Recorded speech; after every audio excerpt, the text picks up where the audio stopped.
हरिओम हरिओम हरिओम। दादा साहेब टिचकुले योग वर्ग का 1497 97 1497 दिन, और इस वर्ग को 4 साल या 22 दिन हो चुके हैं। मैं सभी का इस योग वर्ग पर आज 19 जून 2024 पे योगाचार्य रामकृष्ण ठाकुर पनवेल से सहर्ष स्वागत करता हूँ। कितनी अद्भुत बात है। हम जब भगवत गीता से के बारे में जानना शुरू हो गए, और हमारे दादा साहेब जो आचार्य डॉक्टर शिरीष गणेश राव लिमाई दादा, उन्होंने देखते देखते उन्होंने उनके द्वारा हमें 99 योग वर्ग का मार्गदर्शन हमें प्राप्त हुआ है। और और आज का अतिशय उत्कृष्ट ने सौवा वर्ग का मार्गदर्शन होने जा रहा है। मैं हमारे गुरुतुल्य डॉक्टर नरेश चारमोड़े दादा को हम प्रार्थना करेंगे कि इस आज के वर्ग के बारे में थोड़ी सी जानकारी देंगे और इस वर्ग का शुभारंभ करेंगे। हरिओम हरिओम। नमस्कार सभी को। आदरणीय डॉक्टर शिरीष लिमिये जी का तहे दिल से इस वर्ग में स्वागत है।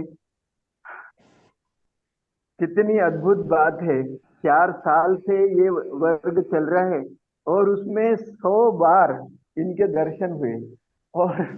और ये हमारा महत भाग्य है। और दूसरी बात, एक मैं अपना, हमारे एक गुरुजी है सोने वाने सर, वो कवि है, तो अपनी सुंदर कविता करते हैं।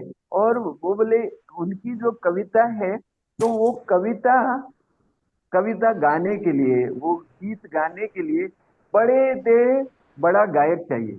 और बड़े से बड़ा गायक चाहिए काय के लिए? तो वो बड़े गायक को अपने जीवन की सभी पूंजी दे देंगे और उससे वो गीत गाएंगे, और उससे वो गीत गाएंगे ताकि वो गीत इधर उधर फेमस हो जाए। वैसे ही गीता ज्ञान तो अद्भुत है ही, मगर उसको गाने वाला अगर डॉक्टर शिरीष लिमिये जी जैसा हो तो महत भाग्य। और इन्होंने तो गीता गीता ऐसे जैसे खोल के अपने अंदर उतार ली। इनके हर लेक्चर जब हम सुनते हैं तो गीता समझने में इतनी कठिन है।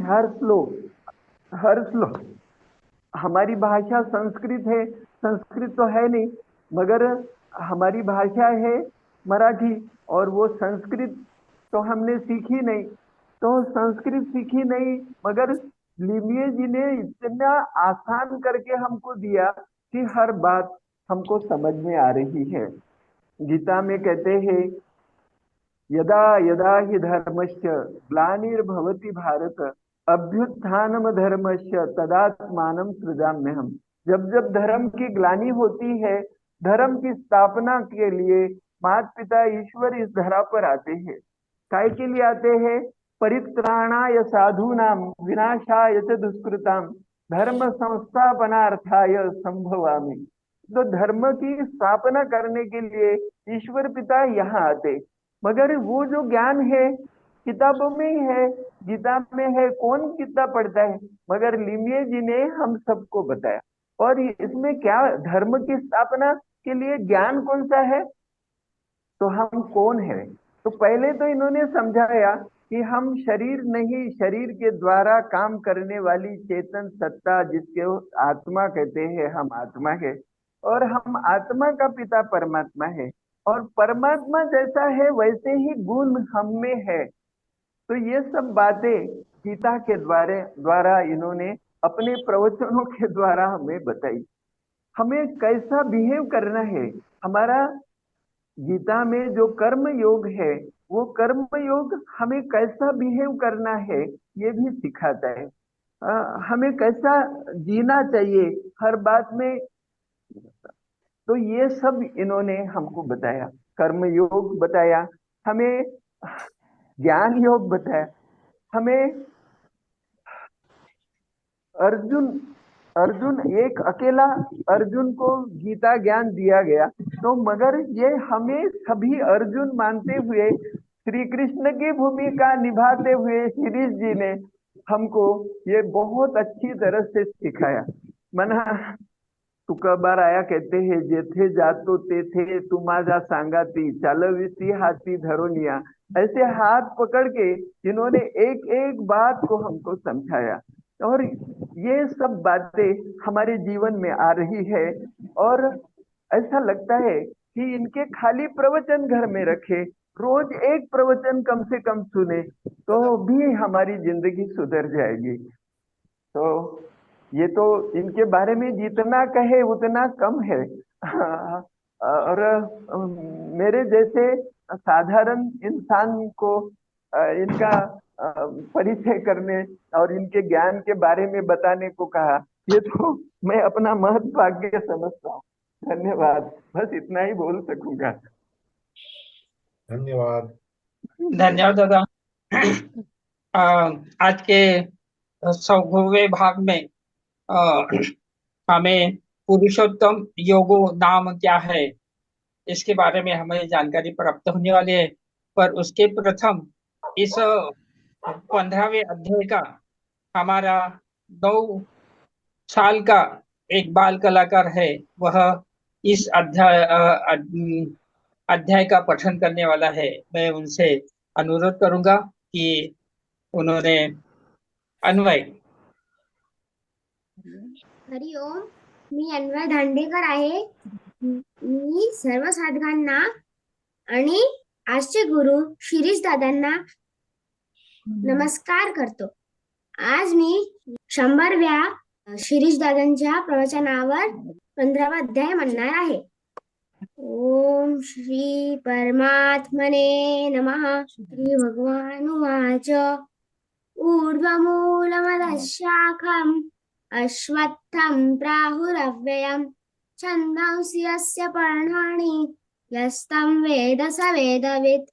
अधश्चोर्ध्वं प्रसृतास्तस्य शाखा गुणप्रवृद्धा विषयप्रवाला. अधश्च मूलानि निसन्ततानि कर्मानुबन्धीनि मनुष्यलोके. न रूपमस्येह तथोपलभ्यते नान्तो न चादिर्न च सम्प्रतिष्ठा. अश्वत्थमेनं सुविरूढमूलम् असङ्गशस्त्रेण दृढेन चित्वा. ततः पदं तत्परिमार्गितव्यं यस्मिन् गता न निवर्तन्ति भूयः. तमेव चाद्यं पुरुषः प्रपद्ये यतः प्रवृत्तिः प्रसृता पुराणी. निर्माणमोहाजितसङ्गदोषा अध्यात्मनित्या विनिवृत्तकामा. द्वन्द्वैर्विमुक्ताः सुखदुःखसञ्ज्ञैर्गच्छन्तः मूढाः पदमव्ययं तत्. न तद्भास्यते सूर्यो न शशाङ्को न पावकः. यद्गत्वा न निवर्तन्ते तद्धाम परमं मम. ममैवांशो जीवलोके जीवभूतः सनातनः. मनःषष्ठानीन्द्रियाणि प्रकृतिष्ठानि कर्षति. शरीरं यद्वाप्नोति यच्चाप्रामतीश्वरा. गृहीत्वैतानि संयाति वायुर्गन्धानि वाशयात्. श्रोत्रं चक्षुस्पर्शनं चर्चनं घ्राणमेव च. अधिष्ठाय मनश्चायं विषयानुपसेवते. उत्क्रामन्त्रं संवापि भुञ्जानं वा गुणान्वितं.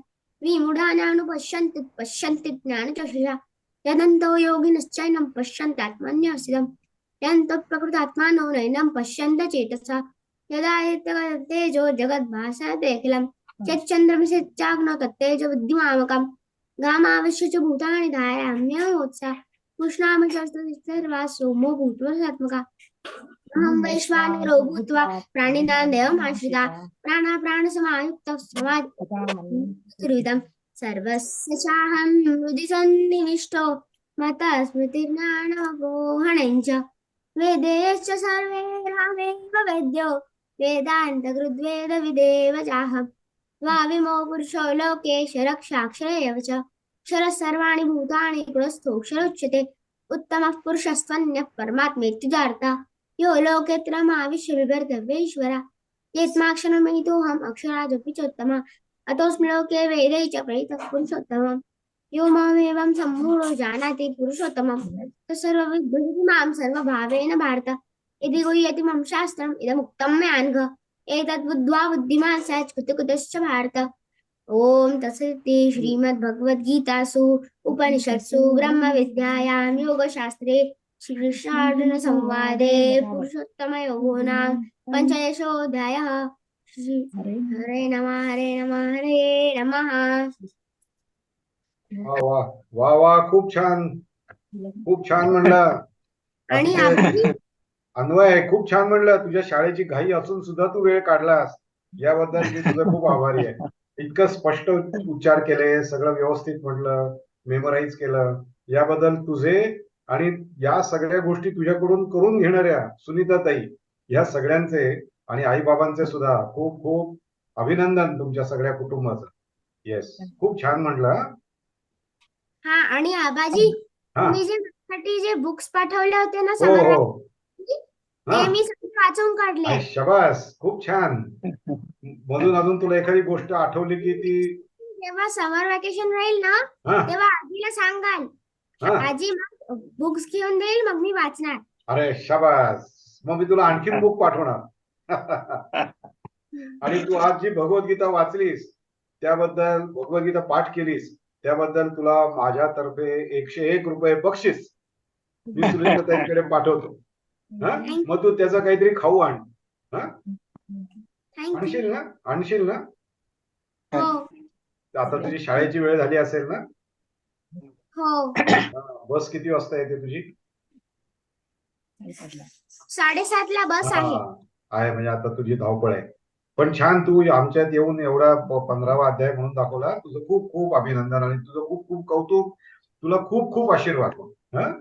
आणि शिरीष आबाजी तुम्हाला पण खूप खूप अभिनंदन. कारण थँक्यू. 100वा प्रवचन आहे ते पण योग वर्गावर. हो, थँक्यू. तुझ्या या कौतुकाबद्दल मला खूप आनंद झाला. Very nice. तुझा टाय आणि तुझा सगळा शर्ट बीट एकदम मस्त दिसतंय. छान, ते एकदम तू छान दिसतोयस. येस, धन्यवाद. धन्यवाद अच्छा, अन्वय। Bye bye. हाँ, तो आज अन्वय. का हमारा आज का वर्ग प्रारंभ करेंगे। ऐसे हम दादा साहब को प्रार्थना करेंगे। धन्यवाद. चला सुरू करूया. प्रार्थना म्हणून सुरू करू.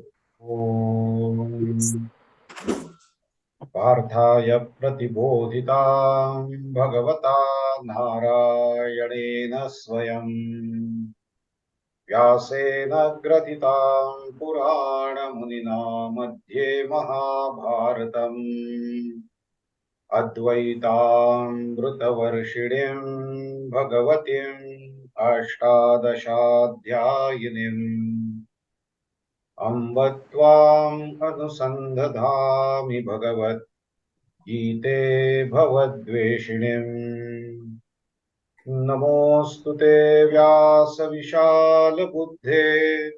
पुल्लारविन्दायतपत्रनेत्र येन त्वया भारततैलपूर्णः प्रज्वालितो ज्ञानमयप्रदीपः प्रपन्नपारिजाताय स्तोत्रवैत्रैकपाणये ज्ञानमुद्राय कृष्णाय गीतामृतदुहे नमः। सर्वोपनिषदो गावो दोग्धा गोपालनन्दनः पार्थो वत्सः सुधीर्भोक्ता दुग्धं गीतामृतं महत् वसुदेवसुतं देवं कंसचाणूरमर्दनम् देवकी परमानन्दं कृष्णं वन्दे जगद्गुरुम् कृष्णं वन्दे जगद्गुरुम्। बोला लक्ष्मी नारायण भगवान की जय, पंढरीनाथ भगवान की जय। सब संतन की जय। जय जय रघुवीर समर्थ। परम आदरणीय श्रद्धेय योगाचार्य डॉक्टर थावकर दादा, मला या ग्रुपमध्ये इंट्रोड्यूस केलेले श्री मुंदडाजी, सुनीताताई, मते दादा, रमेश दादा, पोहराजी, ज्यांनी आता आभार प्रदर्शन केलं ते पोहराजी, आणि उपस्थित सर्व साधक बंधूंनो, भगिनींनो, माता पितांनो, हा जो काही एक रामाचा सेतू बांधण्याचं मोठं काम डॉक्टर योगाचार्य थावकर दादांनी सुरू केलंय, त्याच्यामध्ये छोटासा खारीचा वाटा उचलण्याची सेवा करण्याची संधि, वो संधि मुझे प्राप्त हो गई, ये मेरा बहुत भाग्य मैं मानता हूं। इसलिए भगवंताची सत्ता, भगवंताची कृपा आणि भगवंताची इच्छा यामुळे आजचा हा दिवस उजाडलेला आहे आणि आपल्याला एकत्रित पुन्हा या 100व्या लेक्चरसाठी पुन्हा देवाने एकत्र आणलेलं आहे। आपल्या सगळ्यांचे आशीर्वाद, आपलं प्रेम आणि या गोष्टी सुद्धा यामध्ये खूप महत्वाच्या आहेत। तो दर बुधवारी सकाळी 6ला उठून आपण लेक्चर ऐकत होतात, हे तुमचं जे प्रेम आहे, या प्रेमामुळे आजपर्यंत आपण इथपर्यंत येऊ शकलो। पोहराजींनी जे आभार मानले त्याबद्दल मी त्यांचं धन्यवाद मानतो। खरं पाहिलं तर मी खरोखरच एक अति सामान्य साधक आहे आणि मी जे वाचलेलं आहे, शिकलेलं आहे, त्याच गोष्टी मी या ठिकाणी मांडतो। माझे गुरु परमश्रद्धेय सुनीलजी चिंचोळकर यांची रामकृष्ण मठामध्ये जवळजवळ एक 3 वर्ष दर म्हणजे श्रावण मासामध्ये 3 वर्ष त्यांची भगवद्गीतेवरती लेक्चर झाली होती। तर त्या लेक्चरच्या मी नोट्स काढलेल्या होत्या आणि जे मी सांगतोय ते सगळं त्या नोट्स वरून सांगतोय, याच्यामध्ये माझं खरोखरच काही कर्तृत्व नाही। जे आहे ते सगळं सुनीलजी चिंचोळकरांचं आहे, जे कौतुक होत आहे ते सगळं सुनीलजी चिंचोळकरांचं आहे।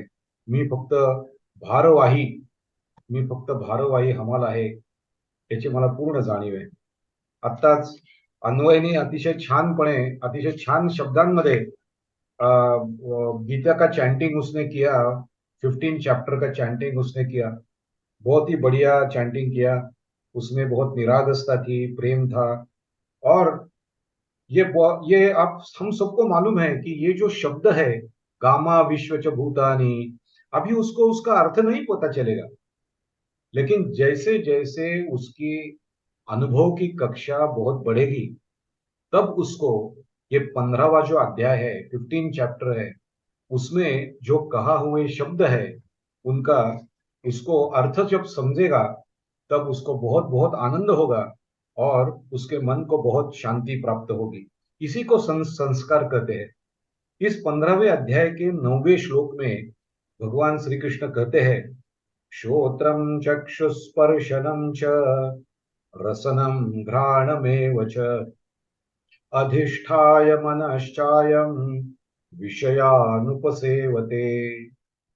हा जीवात्मा मनाचा आश्रय घेऊन, श्रोत्र म्हणजे कान, नेत्र म्हणजे डोळे, त्वचा, रसना म्हणजे जीभ, श्रोत्रम चक्षु स्पर्शनम च, स्पर्श म्हणजे वो जो हमको फील होता है, टच होता है वो, घ्राण म्हणजे नाक, या इंद्रियांच्या द्वारा विषयांचं सेवन करतो। वो सेवन करने वाला है वो आत्मा ही है। वो मन के सहायता से ये इंद्रियों को भोगता है। इसीलिए यहां कहा गया है, अधिष्ठाय मनश्चायम विषयानुपसेवते।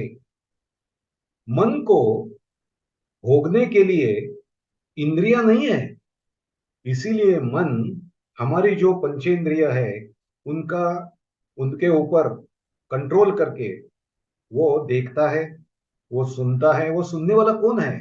वो सुनने वाला अंतरात्मा ही है। वो मन की सहायता से ये करता है। यही इस श्लोक में भगवत गीता के 15वें अध्याय के 9वें श्लोक में कहा गया है, श्रोत्रम चक्षु स्पर्शनम च रसनम घ्राणमेव च अधिष्ठा। याचा अधिष्ठाता कोण आहे? इसका कंट्रोलर कौन है? अधिष्ठाय मनश्चायम विषयानुपसेवते. आपल्या हृदयामध्ये असलेला परमात्मा मनाचा आश्रय घेऊन या इंद्रियांच्या द्वारा हे सगळे भोग भोगत आहे. आयुष्यात आपण अनेक शब्द ऐकत राहतो. काही शब्द मानाचे आहेत, काही अपमानाचे आहेत, काही कठोर आहेत, काही प्रेमळ आहेत. पण या श्रवणाचा लक्षात घ्या, आत्म्यावर काहीही परिणाम होत नाही. जरी आत्मा मनाच्या द्वारा या गोष्टी करत असलेला आपल्याला दिसत असला तरी या कुठल्याही शब्दांचा आत्म्यावर परिणाम होत नाही. आत्म्यावर त्याचा काही परिणाम होत नाही. आत्म्याची पाटी कोरीच राहते. डोळ्यांना अनेक चांगल्या चांगल्या गोष्टी पाहायला मिळतात. डोळ्यांनी अनेक चांगल्या चांगल्या चित्र पाहतो. त्याचा आत्म्यावर काही परिणाम होत नाही. मात्र आत्मा मनाच्या साह्याने ह्या सगळ्या गोष्टी भोगतो आहे असं आपल्याला वाटतं, पण आत्म्यावरती त्याचा परिणाम होत नाही. मनावरती त्याचे संस्कार होत राहतात. म्हणून ज्याप्रमाणे आपल्या जीवनामध्ये काही विचित्र लोक येतात, अकराळ विकराळ लोक येतात, काही लोकांना आपण अभय देतो, काही लोकांनी आपल्याला भय दिलेलं आहे. या सगळ्या गोष्टी मनाच्या पातळीला घडत राहतात. त्या अधिष्ठानाच्या त्या परमात्म्याच्या अधिष्ठानावरती मनाच्या पातळीला या गोष्टी घडत राहतात आणि त्याचे संस्कार मनावरती होतात. म्हणून आत्मा मात्र अस्पर्शी राहतो. हे त्याच्यातलं वैशिष्ट्य आपण लक्षात घेतलं पाहिजे. आत्म्याच्या अधिष्ठानावरतीच मन कार्य करतं आणि मन भोग घेण्याच्या इंद्रिय मनाला नसल्यामुळे मन हे श्रोत्र, चक्षु, स्पर्श, रसन आणि घ्राण या इंद्रियांचे द्वारा भोग भोगतं. भगवंताला हे सांगायचं आहे की रूप पाहिल्यानं किंवा हे शब्द ऐकल्यानं किंवा हे स्पर्श केल्यामुळे तू मलिन झाला आहेस असं समजू नकोस. हे महत्वाचं आहे ते. कारण तू म्हणजे मन नव्हे, तू म्हणजे आत्मा आहेस. आत्म्यावरती याचा काही परिणाम होत नाही. त्यामुळे या सगळ्या बाहेरच्या घटनांवरून, या सगळ्या भोगामुळे त्याचा परिणाम मनावरती होतो, पण तू म्हणजे मन नाहीयेस, तू म्हणजे आत्मा आहेस आणि त्यामुळे या गोष्टींचा परिणाम तुझ्यावर झालेला आहे असं समजू नको. आत्मा अस्पर्शी आहे, तो मलिन झालेला नाही. त्वचेने थंड स्पर्श घेतला, गरम स्पर्श घेतला तरी आत्मा अस्पर्शी आहे, स्वच्छ आहे. आत्मा कधी अस्वच्छ होत नाही. या स्पर्शाचा आनंद मनाला आहे, त्याचा परिणाम आत्म्यावर होत नाही. मी मात्र नित्य, मुक्त आणि बुद्ध आहे. स्वामी विवेकानंद म्हणतात, each soul is potentially divine. Potential divinity आहे. म्हणजे प्रत्येक जीव हा अव्यक्त ब्रह्म आहे आणि ब्रह्मावर याचा परिणाम होत नाही. आपल्या इंद्रियांच्या द्वारा आपण जे विषय भोगत आहोत त्याचा परिणाम मनावर होतो, आत्म्यावर होत नाही. त्यामुळे मनाने असं घेता कामा नये की अरे मी वाईट गोष्ट पाहिली, वाईट गोष्ट केली, आता मी वाईट झालो, असं म्हणण्याची गरज नाही. कारण तू म्हणजे मन नाही, तू म्हणजे आत्मा आहेस. केवढी मोठी ताकद या उपनिषदांच्या श्लोकांमध्ये आहे, केवढी मोठी ताकद या वेदांताच्या विचारामध्ये आहे की ह्या गोष्टी इंद्रियांच्या द्वारे भोगल्या जातात, त्याचा परिणाम मनावर होतो, आत्मा अस्पर्शी असतो. ज्याप्रमाणे सिनेमाचा पडदा असतो की नाही, त्या सिनेमाच्या पडद्यावरती म्हणजे पूर्वी सिनेमाला जायची लोक, त्या सिनेमाला गेल्यानंतर तिथे एक अशी भिंत असायची, त्याचा एक पडदा असायचा आणि त्या पडद्यावरती मागून प्रोजेक्शन करायचे, ते मागून काही चित्र टाकायचे आणि ती चित्र आपल्याला दिसायची, ती चलचित्र आपल्याला दिसायची. मग त्याच्यामध्ये त्या ठिकाणी काही पाऊस पडायचा, त्या ठिकाणी विजा काढायच्या, त्या ठिकाणी युद्ध व्हायचं, त्या ठिकाणी तलवारीने एकमेकांना मारलं जायचं किंवा युद्धामध्ये लोक मारले, घोडे पळायचे त्याच्यात, किंवा तिथे एकदम दुष्काळ पडायचा. पण या कुठल्याही गोष्टीचा परिणाम त्या पडद्यावरती होत नाही. पण ही गोष्ट पाहिल्यामुळे आपल्या डोळ्यांनी आपल्या मनाला समजते आणि त्याचा परिणाम आपल्या मनावर होतो. म्हणून लक्षात घेतलं पाहिजे की या इंद्रियांनी जे भोग भोगायचे आहेत त्या भोग भोगून त्याचा जो परिणाम आहे तो परिणाम मनावर होतो, आत्मा अस्पर्शी राहतो. आणि म्हणून दादा हिंदी मध्ये हाँ हिंदी मध्ये हाँ मैं भूल गया कि हिंदी में भी बात करना है. मेरी हिंदी इतनी शुद्ध नहीं है, फिर भी आपने बहुत बहुत अपना आपका मन बहुत बड़ा है, इसलिए हमारी हिंदी आपको समझ में आती है। वो देखिए, इस दृष्टि ये हमारे नेत्र से हम बहुत से एक मूवी देखते हैं, मूवी देखने को जाते हैं, तो मूवी देखते हुए, मूवी क्या है, वहां पे एक कर्टन रहता है, उस कर्टन पे कुछ चित्र आते हैं, वो चित्र आने के बाद हम उस चित्र को देखते हैं, और उसका परिणाम जो है वो परिणाम हमारे मन पे होता है। जब कोई ऐसा हृदय प्रसंग उधर आता है, रोने का प्रसंग आता है, तो हम भी रोने लगते हैं, हमको वो सच लगता है, हमको लगता है कि वैसा घट घट रहा है वहां, वहां युद्ध होता है, लेकिन उसमें इस्तेमाल किए हुए तलवारों की वजह से वो जो पर्दा है वो कट नहीं होता है। वहां पे अगर बारिश भी गिर जाए तो भी वो चित्रपट का जो पर्दा है, कर्टन है, वो कर्टन कभी भीगता नहीं है, कर्टन कभी काटा जाता नहीं है, और कर्टन कभी सुखाया जाता नहीं है। उस पे अधिष्ठान के ऊपर ये सब दिखता है, लेकिन उसका परिणाम वो कर्टन पे नहीं होता है। यही बात भगवत गीता में 15वें अध्याय के 9वें श्लोक में कही गई है। श्रोत्रम चक्षुस्पर्शनम च रसनम घ्राणमेव च अधिष्ठायम मनश्चायम विषयानुपसेवते। हमको ऐसा लगता है कि मैं उसका सेवन कर रहा हूं, लेकिन मैं इससे अस्पर्शी हूं। ये सेवन सब मन की लेवल पे हो जाता है, आत्मा अस्पर्शी रहता है। ये इस श्लोक में बताया गया है।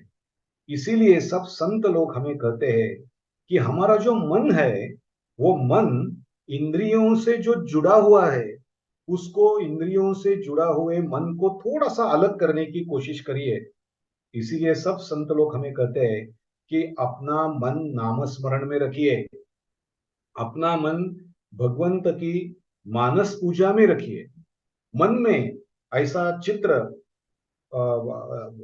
आने दीजिए कि जहाँ पे हम हमारे मंदिर में बैठे हुए हैं, घर में मंदिर होता है वहां पे बैठे हैं, और घर में हमारे मंदिर में जो भगवान है, भगवान की मूर्तियां हैं, उनकी मैं पूजा कर रहा हूँ। ऐसा चित्र हम आंखें बंद करके सोचने अगर लगे तो क्या होगा, मन इंद्रियों से थोड़ा सा अलग हो जाएगा और मन आत्मा में रहेगा। ये जो बाहर की वस्तुएं, बाहर का दृश्य, बाहर की परिस्थिति हमारे संपर्क में आती है, उससे हमारा जो लगाव होता है, उस लगाव से हमें लगने लगता है कि मैं, यही सच है, ये संसार ही सच है, ऐसा लगने लगता है। स्वामी विवेकानंद अमेरिका में गए थे, तो अमेरिका में अमेरिकन लोगों ने उनसे कहा कि आप ये जो वेदांत की बातें कहती हो कि संसार जगत जीवो ब्रह्मैव नापरा, ब्रह्म सत्य है, जगन मिथ्या है, ये जो आप कहते हो, ये हमें हिप्नोटाइज कर रहे हो, आप हमें हिप्नोटाइज कर रहे हो। तो स्वामी विवेकानंद जी ने कहा कि मैं आपको हिप्नोटाइज करने के लिए नहीं आया हूं, आप तो पहले से ही हिप्नोटाइज है। आपको ये संसार में रहते हुए संसार के विषयों का उपभोग लेते हुए ऐसा लगने लगा है कि ये संसार ही सच है, लेकिन ये संसार सच नहीं है। ये संसार हमारे साथ मृत्यु के बाद आने वाला नहीं है, ये सच है। ये संसार सच नहीं है, आत्मा सच है, जो हमारे शरीर में आने से, हम शरीर में आने से पहले भी था, शरीर में आने के बाद भी है, और शरीर चला जाने के बाद भी रहेगा। वो जैसे एलआईसी की जाहिरात रहती है ना, कि आपके साथ और आप चले जाने के बाद भी, है ना, उसकी जाहिरात रहती है, वैसे वैसा वो आत्मा हम चले जाने के बाद भी है, पहले भी था, अभी भी है, वो रहेगा। ये हमारा खरा स्वरूप है, ये बताने के लिए मैं आया हूँ। सो स्वामी विवेकानंद ने उनसे कहा, आप already, you are already hypnotized, I have come to de-hypnotize you. I have come to tell you that ब्रह्म सत्य है, जगन मिथ्या है, जीवो ब्रह्मैव नापरः, ये बताने के लिए मैं आया हूं। म्हणून विषयामध्ये असलेलं सुख आपल्याला वाटतं, आपण आनंदात होतो, आपल्याला दुःख होतं, आपण एकदम दुःखाच्या काही फेकले जातो।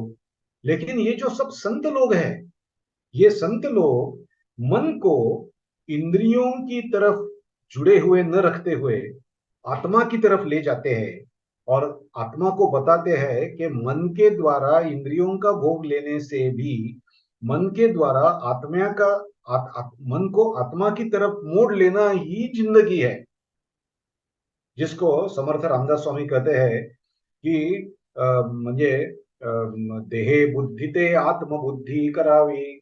अभी हमारी जो बुद्धि है, हमारा जो मन है, वो मन देह बुद्धि की तरफ है, देह की तरफ है। खाना पीना, नहाना धोना, बाल बच्चे पैदा करना, मर जाना, वापस आना, फिर वही करना, इसमें ही जुड़ी हुई है। देहे बुद्धि ते आत्मबुद्धि करावी। मैं कौन हूं, इस प्रश्न का चिंतन करना चाहिए। केनोपनिषद इसके लिए पढ़ना पड़ेगा। केनोपनिषद में उपनिषदकार कहते हैं, अथ केन प्रयुक्तो यम पापम चरति पुरुषा। ये कौन पाप करता है, ये हमारे मन में रहते हुए ये कौन भोग लेता है। इसका उत्तर इस श्लोक में है, अधिष्ठायम मनश्चायम। म्हणून ह्या गोष्टी या ठिकाणी सांगितलेल्या आहेत।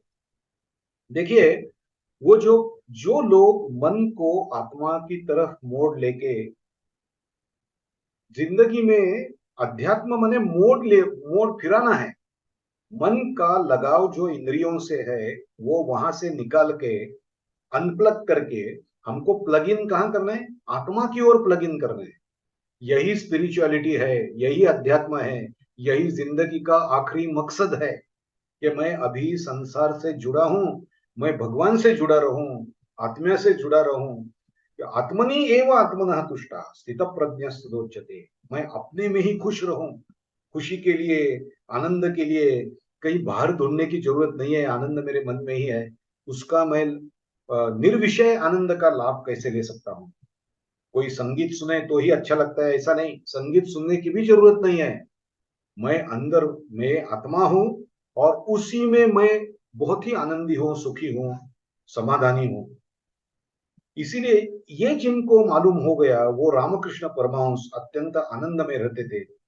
संत मीराबाई वो आनंद में मगन होके नाचने लगती है।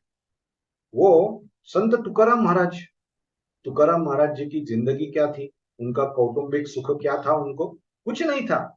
उनकी पहली जो वाइफ थी, उनकी पहली पत्नी भूक वो अन्न अन्न करून मेली। पहली पत्नी अन्न अन्न करून मेली, उनको खाने के लिए कुछ नहीं मिला और इसी दुख में वो मर गई। कितना दुख होगा तुकाराम महाराज जी को। लेकिन इतना दुख होने के बावजूद भी वो आनंद में मग्न है। क्यों? क्योंकि उनका मन संसार से प्लग्ड नहीं है, उनका मन आत्मा की तरफ है। इसलिए तो आनंदाचे डोही, और वो क्या कहते, आनंदाचे डोही आनंद तरंग आनंदची अंग आनंदाचे, हे कधी घडेल? ये कब घटेगा? जब तक हम संसार से जुड़े हैं तब तक ये घटेगा नहीं। जब हम संसार से हमारा मन निकाल के आत्मा की तरफ लेके जाएंगे, तब ये आनंद के डोही आनंद तरंग हो जाएगा। विषय जित देखिए, अगर विषयों में आनंद है तो जिन्हें विषय मिले हैं वो सुखी क्यों नहीं है? जिन्हें विषय मिल गए हैं वो सुखी क्यों नहीं है?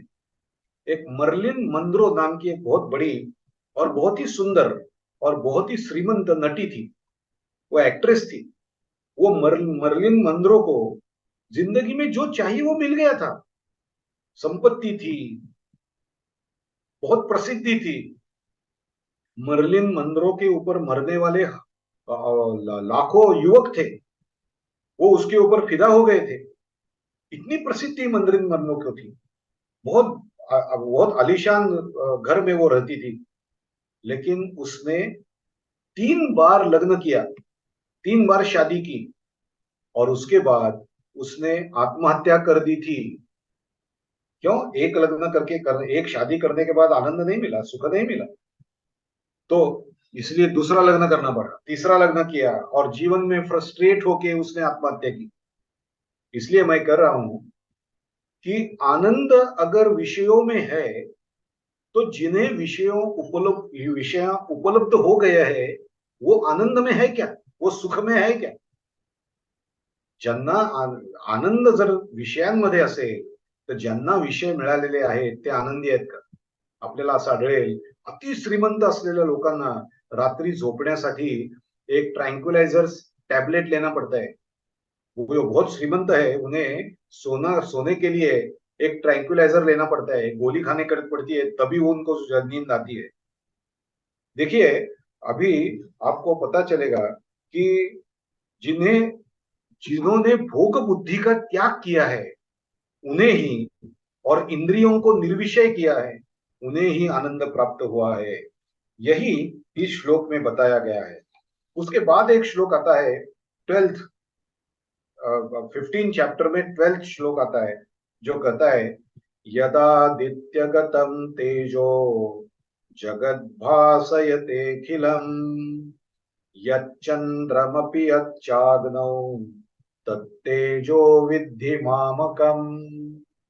यदादित्यगतं तेजो, आदित्य माने सूर्य, यदादित्यगतं तेजो, ये आदित्य को जो तेज, आदित्य में जो तेज हमें दिखता है, यदादित्यगतं तेजो जगद्भासयतेऽखिलम्, सूर्य के प्रकाश से सब जगत को प्रकाश मिलता है। ऐसा लगता है कि सूर्य के प्रकाश से सब जगत उजियारा हो गया है, जगत प्रकाशित हो गया है। तो ये इस श्लोक का अर्थ है, यदादित्यगतं तेजो जगद्भासयतेऽखिलम्, सूर्याला प्राप्त झालेलं जे तेज संपूर्ण जगाला प्रकाशित करतं। यच्चंद्रमपि यच्चाग्नौ, चंद्र यानी चंद्रमा, यच्चंद्रमपि यच्चाग्नौ, जो तेज चंद्र में है, चंद्र में शीतल दिखता है तेज, यच्चंद्रमपि यच्चाग्नौ, जो चंद्र में तेज है, जो अग्नि में तेज है, तत्तेजो विद्धि मामकम। ये देखो भगवान क्या कहते हैं, भगवान कहते हैं कि सूर्य में जो तेज है वो मेरी वजह से उसको मिला है, चंद्र में जो तेज है वो मेरी वजह से उसको मिला हुआ है, और जो अग्नि में तेज है वो मेरी वजह से अग्नि को मिला हुआ है। इसका दूसरा अर्थ ऐसा होता है, सूर्य में जो तेज हमें दिखाई देता है वही भगवान है, वो तेज ही भगवान है। चंद्र में जो तेज दिखाई देता है वो तेज यानी भगवान, वही तेज भगवान का स्वरूप है। और अग्नि में जो हमें तेज दिखाई देता है वो तेज भगवंता का स्वरूप है। लेकिन वो हमें अग्नि में दिखाई देता है, इसलिए हमें लगता है कि तेज अग्नि से प्रकाशित हो जाता है। हमें प्रकाश सूर्य में दिखाई देता है, इसलिए लगने लगता है कि सूर्य प्रकाशित है, स्वयं प्रकाशित है। नहीं, सूर्य स्वयं प्रकाशित नहीं है, चंद्र स्वयं प्रकाशित नहीं है, वो अग्नि स्वयं प्रकाशित नहीं है। वो जो उसमें तेज है, प्रकाश है, वो मैं उसको देता हूं। एक बार ऐसा हुआ, देव और दानव इनका युद्ध हो गया, और आपको मालूम है कि दानव ये युद्ध में हार गए, देवों की जीत हो गई। तो देवों ने ऐसा डिसाइड किया कि हम एक पार्टी करेंगे। उनकी एक मीटिंग चल रही थी, पार्टी चल रही थी, खाना पीना चल रहा था। तो देवों को लगने लगा चंद्र भी देव है, वो अपना सूर्य भी देव है, अग्नि भी देव है, सबको हम देव मानते हैं। ये सब वहां बैठे थे और वो हमने कैसा पराक्रम किया इसकी चर्चा कर रहे थे। सब देव अपनी तरफ हाथ करके कहते थे कि मैंने युद्ध जीता है, मेरी अग्नि से मैंने शत्रु को जला डाला है। तो वायु भी देव है, वायु कहता था कि मेरे वायु की वजह से मैंने उनको उड़ा दिया है। और वो पानी था, जल था, अग्निदेव, वरुण देवता थी, वो वरुण देवता बोलने लगी कि मेरी वजह से मैंने शत्रु को भिगा डाला है, भिगोया है। तो ब्रह्मा जी को यह पता चला कि हर एक देवता को उसकी शक्ति का अहंकार हो गया है। वास्तविक ये शक्ति मेरी वजह, मैंने उनको दी है, लेकिन अभी उनको लगने लगा है कि ये शक्ति उनकी है, तो इनका अहंकार भंग करना पड़ेगा। तो ब्रह्मदेव ने एक ब्राह्मण का रूप लिया और देवों की जहां मीटिंग चल रही थी उसके द्वार पे जाके उसके द्वार को खटखटाया। तो अभी बाहर जाएगा कौन, कौन किसको ऑर्डर करेगा? सब लोग इतने अहंकार में थे। तो ब्रह्मदेव ने, ब्रह्मदेव अंदर भी थे और ब्रह्मदेव इस रूप में भी थे, तो अग्नि को कहा, अरे जाओ देखो कौन आया है बाहर। अग्नि देवता बाहर गई, उसने दरवाजा बंद किया और बाहर वो कौन गेस्ट आया है उसके साथ बात करने लगे। अतः वो गेस्ट ब्रह्मदेव ही उस रूप में आए थे, वो उनका दूसरा रूप था। अंदर में बैठे हुए ब्रह्मदेव अलग है, ये ब्रह्मदेव ब्रह्मदेव का ही रूप है। लेकिन अग्नि को पता नहीं चला। उनका डायलॉग सुरू हो गया आणि अग्नीनी त्या माणसाला विचारलं, आपण कोण आहात, आपण कोण आहात? तर तो म्हणाला, मैं एक गरीब ब्राह्मण हूं। तो ब्राह्मण ने अग्नि को पूछा, आप कौन है? तो उसने कहा, मैं अग्नि हूं। पता नहीं मैं अग्नि हूं, मेरी वजह से देवों को विजय मिली हुई है, देवांना विजय माझ्यामुळे मिळाला। ते बोले, यस अच्छा अच्छा ऐसा हो गया, देवों का जीत हो गई मैंने सुना था, लेकिन आपकी वजह से जीत हो गई ये मेरे को नई बात है। तो ये कैसा, आपकी शक्ति क्या है? तो अग्नि ने कहा, अरे जो भी चीज सामने आएगी उसको जला डालने की शक्ति मेरे में है। तो ये जो ब्राह्मण है वो ब्रह्मदेव का ही रूप है। उसने, या बरोबर. ब्राह्मणाने एक दर्भ काढला, दर्भ की काट, वो जो एक तिनका था वो निकाला और उसके सामने रखा। दर्भ, दर्भ हम इस्तेमाल करते हैं ना पूजा में, वो दर्भ उसके सामने रखा और अग्नि को कहा, इसको जला दो, आप अगर शक्तिमान हो तो इसको जला दो, दर्भ जला दो। अग्नि उस दर्भ को जला नहीं सके, अग्नि उस दर्भ को जला नहीं सके। बाद में बहुत शर्मिंदा हो गए और उन्होंने द्वार खोल के अंदर गए। तो सब देवों ने उसको पूछा, अरे कौन है बाहर? तो अभी अग्नि का अपमान हो गया था बाहर। अभी अपना अपमान बताएं कैसे? जो बहुत अहंकारी आदमी रहता है वो खुद का जो अपमान हो जाता है वो किसको बताता नहीं है। तो अग्नि ने बताया नहीं कौन है। अग्नि ने झूठ बोला कि मालूम नहीं कौन है। अभी झूठ नहीं भी नहीं था, वो बोला मालूम नहीं कौन है, मुझे पता नहीं चला। तो वरुण देवता गई, वरुण देवता ने कहा कि मेरे कि जो कुछ चीज है वो मैं उड़ा डालता हूं, ये मेरे में ताकत है और इसी ताकत की वजह से देवों की जीत हुई है। तो ब्राह्मण ने वो दर्भ उनको दिखाया और बताया, इसको उड़ा दो, इस दर्भ को उड़ाने की कोशिश करो। तो वायूने तो दर्भ उडवण्याचा प्रयत्न केला, लेकिन वो अपनी जगह से इंच भी भर सब वो not even a single inch it moved, वो हिला ही नहीं उस जगह से। तो उसको अपमान हो गया, वरुण को अपमान, वरुण का अपमान हो गया, अरे इतना पराक्रम करने वाला ये दर्भ को नहीं उड़ा सका। अंदर गया और कहा, मालूम नहीं कौन है बाहर। तो अग्नि को भेजा, फिर अग्नि बाहर आ गया। अग्नि ने पूछा, अरे तुम कौन हो? बोला, मैं ब्राह्मण हूं। ब्राह्मण ने पूछा, आप कौन हो? वो अग्नि हूं। तो इसको जला डालो, इसको वो वरुण देवता आ गए, इसको भिगा डालो।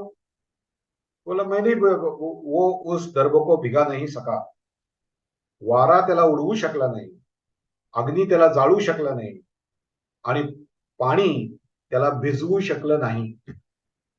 तब सब देवताएं बाहर आ गए और उन्होंने देखा ये ब्राह्मण खड़ा है।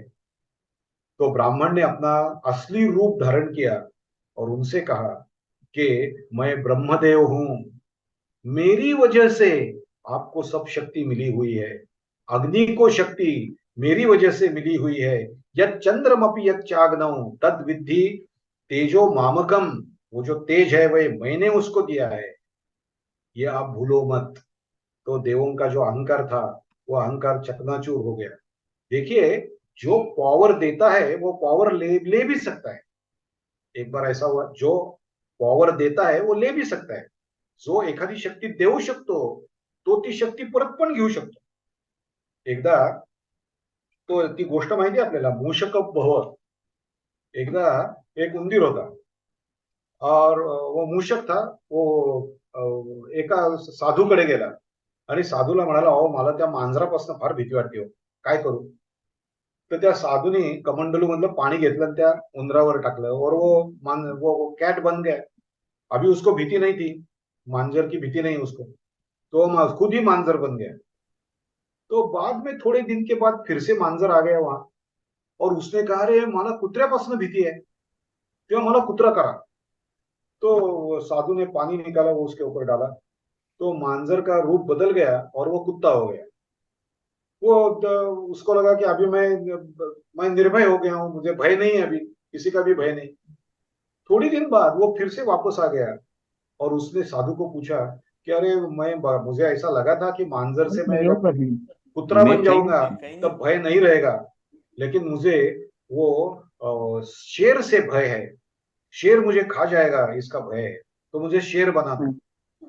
तो साधु ने कमंडलू में पानी निकाला, उसके ऊपर डाला, तो वो कुत्ते का शेर हो गया. तो उसको लगा अभी मुझे किसी का भी डर नहीं, मैं शेर हूं, मैं शेर हूं.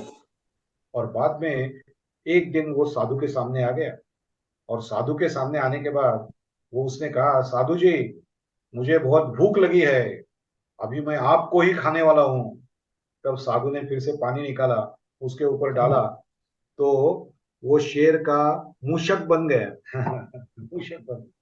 जो हमें शक्ति देता है वो शक्ति ले भी सकता है. तत्तेजो विद्धि मामकम. इसीलिए ये जो प्रवचन करने की शक्ति मुझे मिली हुई है, ये जो ज्ञान मुझे मिला हुआ है, ये सब भगवान की दया से, कृपा से, इच्छा से और गुरु के आशीर्वाद से मिला हुआ है.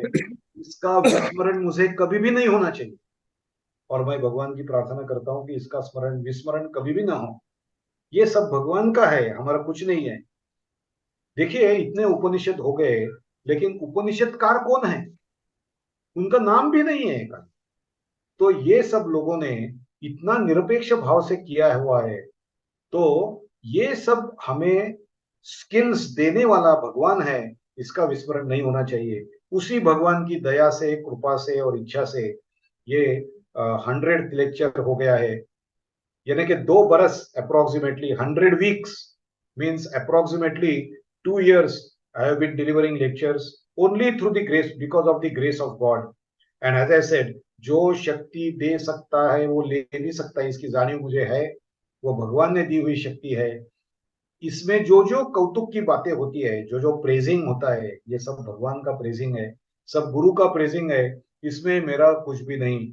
जैसे कि वो गोमुख रहता है ना, गोमुख, हम नदी का स्रोत देखते हैं, वो गोमुख होता है. वो गोमुख, उसमें पानी का स्रोत नहीं रहता है, पानी का स्रोत तो दूर रहता है, वहां से पानी आता है, और वो गोमुख से हमें दिखाई देता है. तो हमें लगता है कि ये पानी गोमुख से ही आ रहा है, लेकिन ये पानी गोमुख से नहीं आ रहा है, पानी का स्रोत कहीं और है. तो गोमुख में अगर वो पानी का स्रोत बंद हो जाए, तो गोमुख से पानी आना भी बंद हो जाएगा.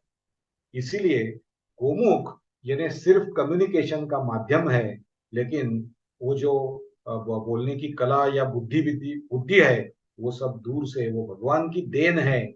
इसका मुझे विस्मरण न होने दे. अभी इसके बारे में आप जो कुछ भी कहेंगे, इसके बारे में जो कुछ अच्छा कहेंगे, वो सब भगवान का है. जो कुछ गलतियां होंगी, वो गलतियां मेरी है, ऐसा मैं मानता हूँ. और ये 100 लेक्चर को आप उपस्थित रहे, इसलिए मैं आपका सबका शुक्रिया अदा करता हूँ. Thank you very much for remaining present for such my discourses on Bhagavad Gita. Thank you very much. आता आपण प्रार्थना म्हणून थांबूया. ओम शांती शांती शांती. हरि ओम तत्सत. श्रीरामकृष्णार्पणमस्तु. आपल्या सगळ्यांच्या हृदयात असलेल्या परमेश्वराला हे माझं 100व पुष्प, लेक्चरचं पुष्प अर्पण करतो आणि माझ्या वाणीला विराम देतो. ओम शांती शांती शांती. धन्यवाद. हरिओम. हरिओम. नमस्कार. जय श्री कृष्ण. जय हरिओम. श्रीकृष्ण. नमस्कार. आज दादासाहेब टिचकुले योग वर्गाचा आज 1497वा दिवस आणि तिथे उपस्थित असलेले सर्व साधक. तर आजचं या सर्व साधकांना आणि दादासाहेब टिचकुले योग वर्गातील आपले ठोकर दादा जे सूत्रधार आहेत, ज्यात सगळे फुलं ओवले जातात असल्या दादांना माझं नमनवंदन. आणि आजचे आपले गुरु शिरीष दादा लिमये यांना कोटी कोटी नमन. कारण प्रत्यक्षात भगवान कृष्णाने अर्जुनाला जी गीता सांगितली ती गीता आम्हाला दादाच्या मुखातून ती अर्थ कळवून, म्हणजे त्यातलं कसं, म्हणजे श्लोक आणि त्याचा अर्थ आम्हाला समजावून दादा सांगतात. आणि त्याचा आम्हाला म्हणजे आम्हाला आमच्या जीवनामध्ये त्याचा फार उत्तम प्रकारे उपभोग घेता येतो आणि समजता येतं. दुसरं म्हणजे आज दादांचं बघा, म्हणजे या दादासाहेब पिचकुले योग वर्गावर दादांचं आज 100वा म्हणजे प्रवचन. आणि बघता बघता बघा 99 आणि 100वा दिवस म्हणजे प्रवचनाचा दिवस उगवला. अशा प्रकारे गीता ही आम्हाला छान प्रकारे समजावून सांगितली दादांनी. त्यांचं प्रथम आम्ही सर्व योग वर्गातर्फे दादाचं अभिनंदन करतोय आणि असंच आमच्या जीवनात त्यांनी आम्हाला प्रकाशित करत राहावं अशी सदिच्छा व्यक्त करते. दुसरं की आजचं दादांनी जो श्लोक घेतलेला आहे 9वा श्लोक, श्रोत्रम चक्षु स्पर्शनंच रसनम घ्राणमेवच. बघा एकतर दासबोधामध्ये रामदास स्वामींनी अपूर्वता या परमार्थाची वार्ता नाही जन्म मृत्यूची आणखी पदवी सायुज्यतेची सन्निधची लावे. म्हणजे सांगायचं असं आहे की दादांचा जो दशक पहिला याच्यामध्ये हा श्लोक आहे. तर परमार्थ ज्याला लाभला, सांगायचं म्हणजे रामदास स्वामी नाही सांगायचं की परमार्थ ज्याला लाभला त्याच्या जीवनातील 84 लक्ष जन्म मृत्यू पासून त्या राडगडगेची सुटका होते आणि पुनरपी मरणम पुनरपी जननम जठरे जननी पुनरपी जननी जठरे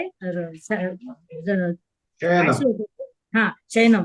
तर ह्या यातायातातून आपण माणूस याची सुटका होते आणि सायुज्य मुक्तीपर्यंत पोहोचतो.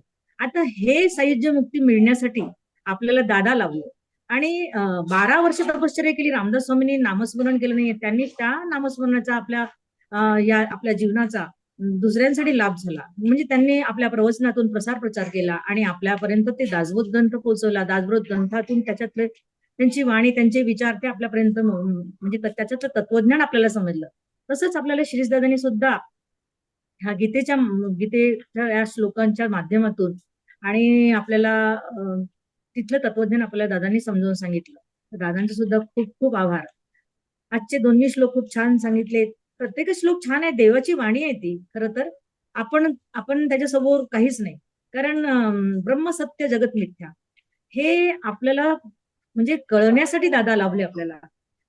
तर मला असं वाटतं कारण आपण आपल्या या संसारामध्ये इतके गुरफटलेले आहोत, कारण भौतिक जगताचा आपल्यावर इतका प्रभाव आहे की आपण सत्याची जाणीव करून, म्हणजे आपल्याला माहिती नाही की मी काय आहे. कोहम कथमिदम जातम कोवे कर्तासे विद्यते. मी कशासाठी आलो, मी कोण आहे आणि माझं कार्य कुठलं आहे, मी काय करायला पाहिजे, हे आम्हाला अजूनही कळलं नाही. कारण यासाठी कळलं नाही की आपण अजूनही मायेमध्ये आहोत, बद्ध आहोत. असं सगळं आहे जीवनामध्ये, अजूनही आहे. आणि खूप सारे काय म्हणतात त्याला खूप साऱ्या जबाबदाऱ्या आहेत मला तरी माहिती आहे. तर ह्यातून सुटायला थोडा वेळ काढून आपल्याला दादा देतात त्या ज्ञानातून आणि इतर थोडं वाचनातून आपण आपल्याला आपल्या स्वतःच्या मनाची छान तयारी करायची, आपलं मन मोकळं करायचं. दया, क्षमा, शांती, तेथे देवाची वसती असलं आपलं मन करायचं. हे दादांच्या या प्रवचनाच्या माध्यमातून आमच्या सगळ्यांच्या जीवनामध्ये हे आम्हाला कळायला लागलं. तर दादांचं मी जास्त वेळ घेत नाही है ना, बाकीच्यांना बोलायचंय. दादांचं या योग वर्गातर्फे मी दादांचं खूप खूप आभार व्यक्त करते आणि दादांना असं पुन्हा आम्हाला सदैव आम्हाला भेटत राहूत दादा, आणि प्रवचनाच्या माध्यमातून आम्हाला सदैव मार्गदर्शन करीत राहूत असलं मी गृहीत धरून दादांना खूप खूप खूप खूप आभार व्यक्त करून माझे 2 शब्द संपवते. हरिओम दादा, हरिओम दादा. कारण असं म्हणजे दादांचं किती लहानपण, त्यांनी म्हटलंय माझी वाणी नाही, कारण माझी सत्य नाही मी बोलत सखा भगवंत वाचा त्याची. आणि खरंच हे संत तुकाराम महाराज बोलतात की मी माझ्या सत्तेने काही बोलत नाही. खरं म्हणजे मी आज जिवंत आहे हे सुद्धा त्याची सत्ता. मला रात्रीतून सकाळी उठवलं हेही त्याची सत्ता, माझी काहीच नाही, मी काही नाही. असला जो विचार ज्यांच्या मनामध्ये येतो ते खरे भगवंताचे भक्त आहेत, हे 12व्या अध्यायात सुद्धा सांगितलेलं आहे. आणि ह्या गीतेच्या माध्यमातून आपल्याला आपली मीपणाची, अहंकाराची ही जी आपल्यामध्ये जी असते ते अहंकार आपल्याला कमी करण्यासाठी दादांनी आपल्याला लाभलेत आणि दादांनी आपल्याला याच्यातून आपल्याला मार्गदर्शन केलंय. तर दादांचा आपण खूप खूप आभार व्यक्त करूया. हरिओम. हरिओम सुनीताताई, दादा, मला बोलायचंय. सुनीताताई, तुमच्या प्रतिक्रियेबद्दल धन्यवाद. Thank you very much. दादा नाही, आम्ही खूप लहान आहोत दादा. नाही नाही, असं नाही. हरिओम हरिओम हरिओम, जय श्री कृष्ण. स- जय श्री कृष्ण. सगळे भगवंताची रूप आहेत. हा, ते तर आहेच नक्की. लहान कोणीच ते नाही. आपण भगवंताची लेकरे, काही मोठी काही लहान. नाही नाही, काही मोठं नाही कोणी, सगळे सगळे लहानच होत आपण. हो, अगदी बरोबर. लहानपणात एका देवा मुंगी साखरेचा, आम्ही लहान आहोत म्हणून तर साखर खातो. दादा तुम्ही आम्हाला वाटतं आम्ही खातो. हरिओम हरिओम येस. हरिओम. हरिओम सर, हरिओम. हरिओम. नमस्कार मंगळाजी. नमस्कार, नमस्कार. नमस्कार. बोला बोला, काय म्हणताय? खूप अतिउत्तम, खूप सुंदर. अशाच प्रकारे आपले आशीर्वाद नेहमी आम्हाला मिळत राहावं, तुमच्याकडनं ज्ञान मिळत राहावं, आम्ही घेत राहावं, हे आम्हाला वाटतंय. बस एवढंच मला बोलायचंय. थँक्यू. नेहमी अशीच कृपा राहून द्यावी आमच्यावरती. धन्यवाद धन्यवाद हॅलो. धन्यवाद. थँक्यू. Hello, hello. हरिओम. हरिओम. दादासाहेब विद्या- पिचकुले योग वर्गातील सर्व मान्यवरांना नमस्कार. आणि आज आमचे अतिशय लाडके गुरु आदरणीय शिरीष दादा, आपले सुद्धा प्रणाम, नमस्कार, सुप्रभात. नमस्ते, सुप्रभात. नमस्ते सर, नमस्ते. हा, बोला आज विद्यार्थी. 100वा भाग हो. किती महत्वपूर्ण आणि इतकं म्हणजे कसं म्हणजे आज 100वा दिवस उगवलं, हे आमचं भाग्यच आहे आपलं व्याख्यानमालेचं. आणि दादा, प्रथम मी आपलं अभिनंदन मानते आहे. आज 100 भाग पूर्ण होत आहेत. आपण आजपर्यंत सातत्याने जे भगवद्गीता याबद्दल जे अगदी कठीणाला सोपं करून आमच्या हृदयाच्या कप्प्यापर्यंत पोहोचवण्याचा जो प्रयत्न केला आहे, जे वाचून समजत नाही ते आपण या योग वर्गामध्ये व्याख्यानमालेद्वारे सुंदर मार्गदर्शन केलं आहे. पुनश्च अभिनंदन दादा. आणि असंच हेच सातत्य सदैव राहो, हीच शुभकामना. खूप खूप शुभेच्छा दादा. आणि आजचा सुद्धा आज वर्ग खूप सुंदर झालेला आहे. खूप खूप धन्यवाद दादा. धन्यवाद डॉक्टर विद्याताई, तुमच्या या प्रतिक्रियेबद्दल मनपूर्वक धन्यवाद. थँक्यू. धन्यवाद दादा, धन्यवाद. धन्यवाद.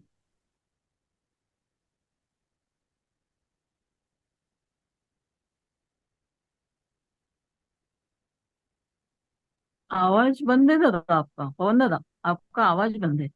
स्वामी जी। हाँ, बहुत बहुत अभिनंदन हाँ। है डॉक्टर श्री लिमिये जी, आपका ये 100वें आपके प्रवचन पे, और बहुत ही अद्भुत, बहुत ही ज्ञानवर्धक।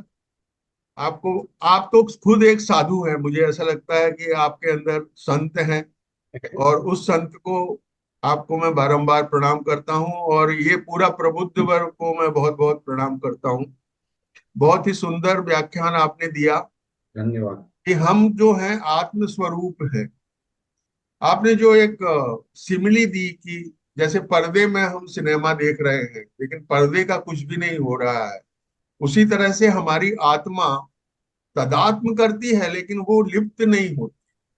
शंकराचार्य ने अपने निर्वाण शतक में बहुत ही सुंदर इसी को कहा है, मनोबुद्धि चित अहंकार चित्तानि नाहम, न चा श्रोत जिह्वे न चा घ्राण नेत्रे, न चा व्योम भूमि न तेजो न वायु, चिदानंद रूपम शिवोहम शिवोहम। एग्जैक्टली जो उन्होंने, वैसे तो बहुत लोगों ने गीता की व्याख्या की है, लेकिन ये जो आपका ये पूरा श्लोक है, ये बहुत ही अच्छा फिट हो रहा है कि मैं तो आत्मस्वरूप हूँ और उसके सिवा कुछ भी नहीं हूँ। और आपका जो ज्ञान है गीता का, वो बहुत ही अद्भुत है।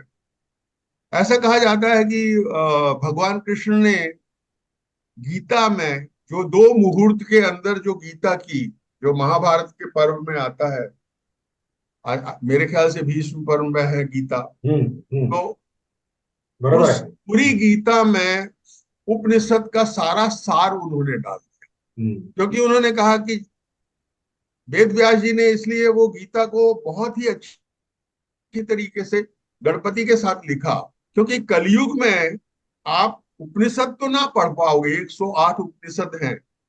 तो उन्होंने कहा जो गीता पढ़ ले वो ज्ञानी हो जाए, और उसमें वो सब योग हैं जो कोई खोज रहा है।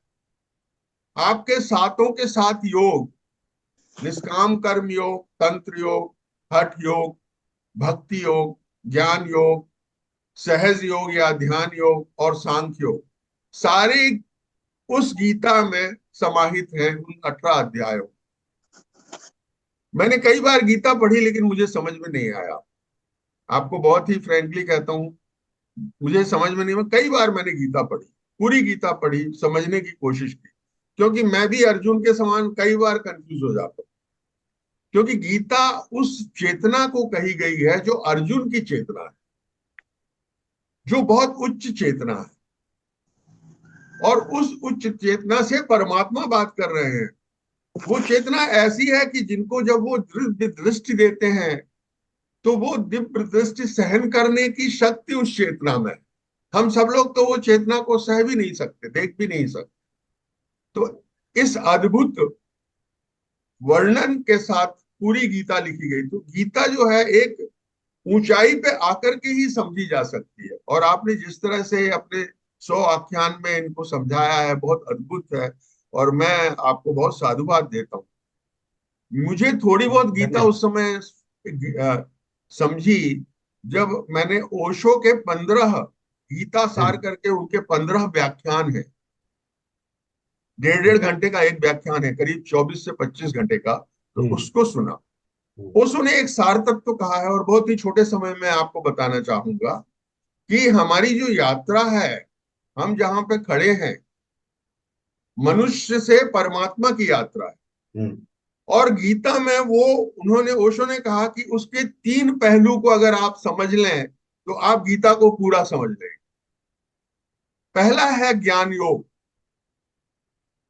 मैं आत्मा हूं, मैं आत्मा हूं, ये कृष्ण ने बहुत ही क्लियरली कहा है कि मैं आत्म स्वरूप हूं और उसके सिवा मैं कुछ नहीं हूं। तो ये ज्ञान योग है। जब आप ये समझ लेते हैं कि मैं आत्मा हूं, तो वहां से आपकी यात्रा शुरू होती है। न जायते मृते व कदाचिन्या भूत्वा भविता व भूयम अजो नित्यम शाश्वतो एवं पुराणो न हन्यते हन्यमाने शरीर। ये फीलिंग आपको, जिस दिन ये ज्ञान आपको प्राप्त हो जाए कि मैं आत्मा हूं, तो उसके आगे कर्म योग। कर्मयोग की मैं निष्काम, मैं जो भी कर्म करूं वो परमात्मा को समर्पित करके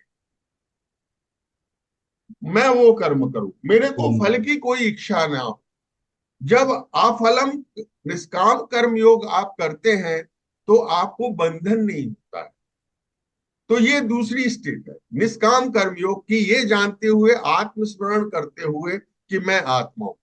जब आप ये जान लेते हैं ज्ञान योग से कि मैं आत्मा हूं, तो आप निष्काम कर्म योग में समाहित हो जाते हैं। आप जो भी कर्म करते हैं वो ईश्वर को समर्पित करते हैं। मैं कर्म नहीं, मैं कर्म करने का हकदार हूं, फल का हकदार नहीं। ये दूसरा स्टेप है हमारा जब हम निष्काम कर्म योग में जाते हैं। और अंतिम स्टेप है भक्ति योग।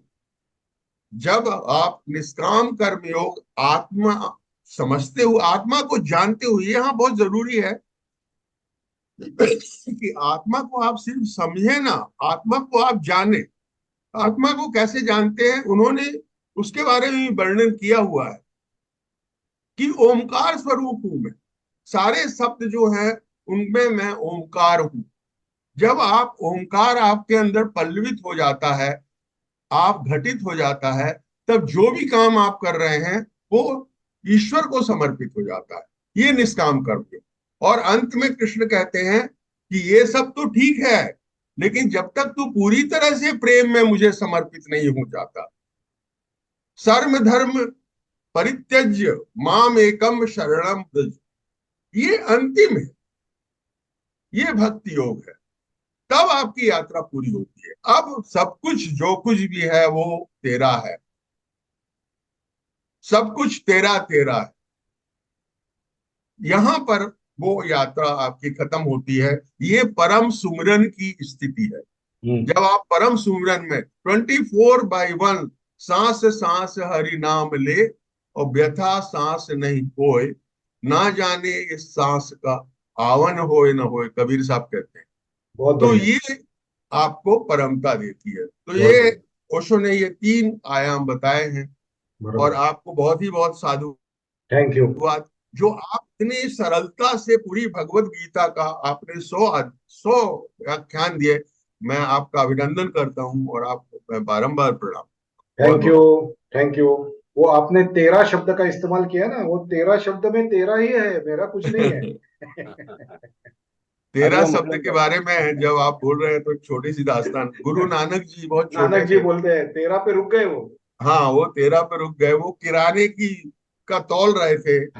और जब गुरु नानक जो है वो कबीर के शिष्य हैं, शिष्य और है। कबीर ने उनको नामदान किया था। वो 1 2 लेकिन वो 3 छोटी 4 उम्र करते में हैं। जब वो अपने घर में बैठे हुए बांट रहे थे, किसी को कुछ अनाज बांट रहे थे, तो एक एक शेर, 2 शेर, उस समय शेर चलता था, और जब वो 13 शेर पे आए तो 13 13 13 करके वो सतोरी पे चले गए। मेरा कुछ सतोरी नहीं। मतलब परमात्मा पे चले जाना। सतोरी एक स्थिति है जहां पे आप परमात्मा में हाँ, हो जाते हैं। तो ये सब लोग कैसे आत्मा को लिप्त है, आत्मा में लिप्त है, ये हमें ध्यान में आता है। छोटी छोटी घटनाओं में भी उनको भगवान की याद आती है, वो व्यवहार करते हुए भी भगवान की याद। बहुत बढ़िया बताया आपने। आपका भी ये अध्यात्म का अभ्यास बहुत है। आपका, आपने ओशो का पढ़ा हुआ है, वो बहुत ही बढ़िया प्रवचन है उनकी है। और उनसे मेरे चिंचोलकर जी भी प्रभावित हो गए थे, और उनके प्रवचन में भी तो ओशो जी का बहुत बार उल्लेख आता था। बहुत बहुत धन्यवाद। Thank you. हरिओम दादा. हरिओम, नमस्कार. हा, आज खूप आनंदाचा दिवस आहे की 100 वर्ष झाली. 100 सौ प्रवचन, 100 100 प्रवचन. 100 प्रवचनं झाली. 100 वर्ष झाली तर आपण सगळेच आनंदामध्ये राहू. आणि खूप आनंदाचा दिवस हा. Thank you, thank you. सभी गुरुजनों ने तो बहुत अच्छी तरह से बताया, सब कुछ बताया, और ये ज्ञान, गीता का ज्ञान आप देते रहे एक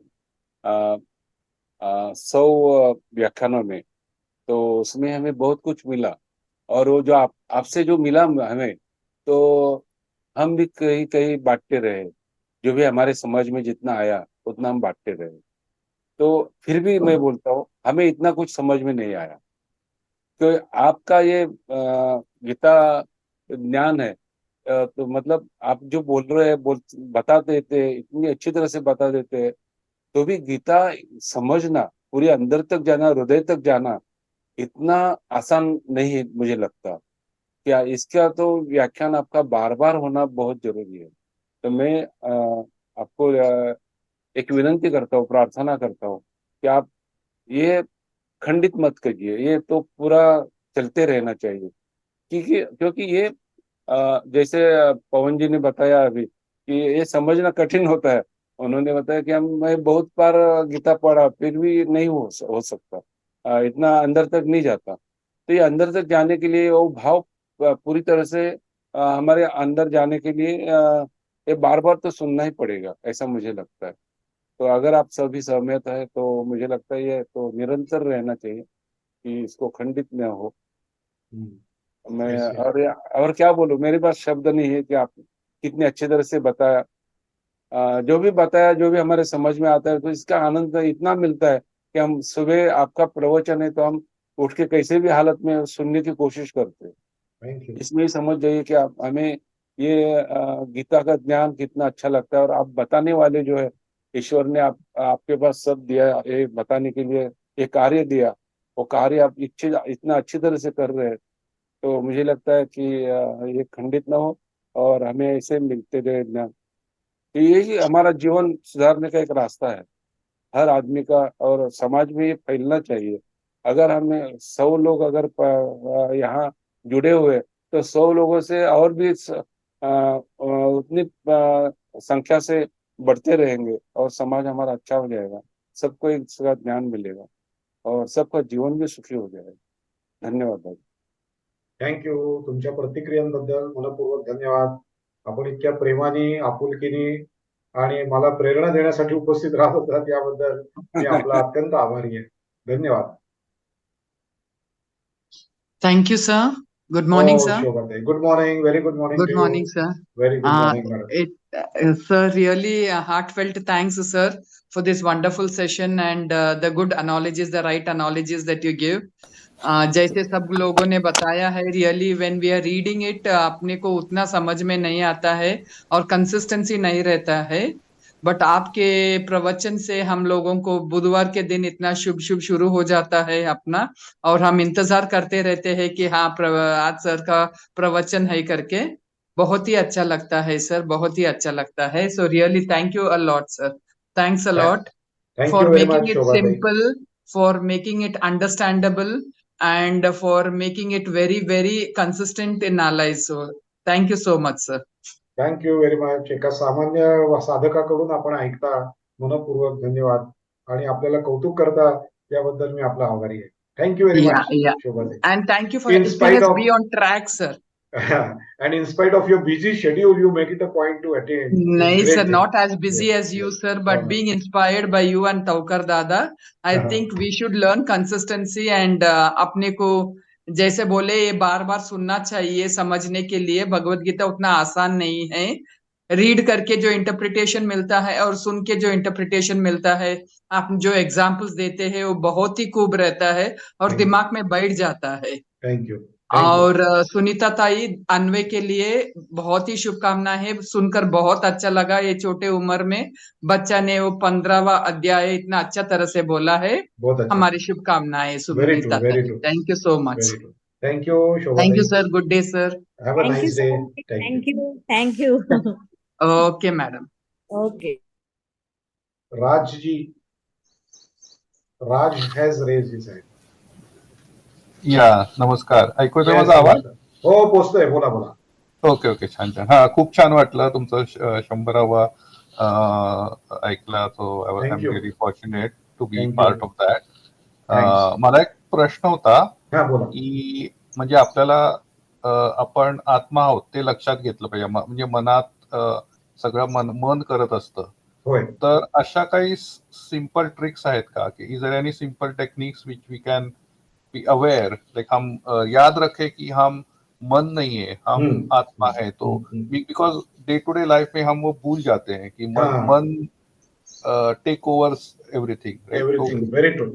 हाईजैक तो करता है कैसे मन सब हाईजैक कर लेते हैं. हाईजैक कर लेता है. तो कुछ ऐसे सिंपल टेक्निक्स है क्या? ऐसे 2-3 ट्रिक्स है. एक ट्रिक बता देता हूँ आपको कि जब हम बीमार पड़ते हैं, थोड़ा आजारी पड़ते म्हणा, किंवा जब हमको कुछ इंजुरी होती है, हाथ को शायद इंजुरी हो गई, हाथ को इंजुरी हो गई, तो थोड़ी देर के लिए डॉक्टर के पास जाने से पहले, डॉक्टर के पास जाना ही चाहिए, लेकिन उसके पहले थोड़ा सा सोचना चाहिए कि मुझे जो इंजुरी हुई है वो मुझे हुई है या मेरे शरीर को हुई है. मेरे शरीर को इंजुरी हुई है और मैं शरीर नहीं हूं. मैं शरीर नहीं हूं, मैं आत्मा हूं. और आत्मा को इंजुरी नहीं होती है. आत्मा को कभी इंजुरी नहीं होती है. आत्मा अलिप्त है.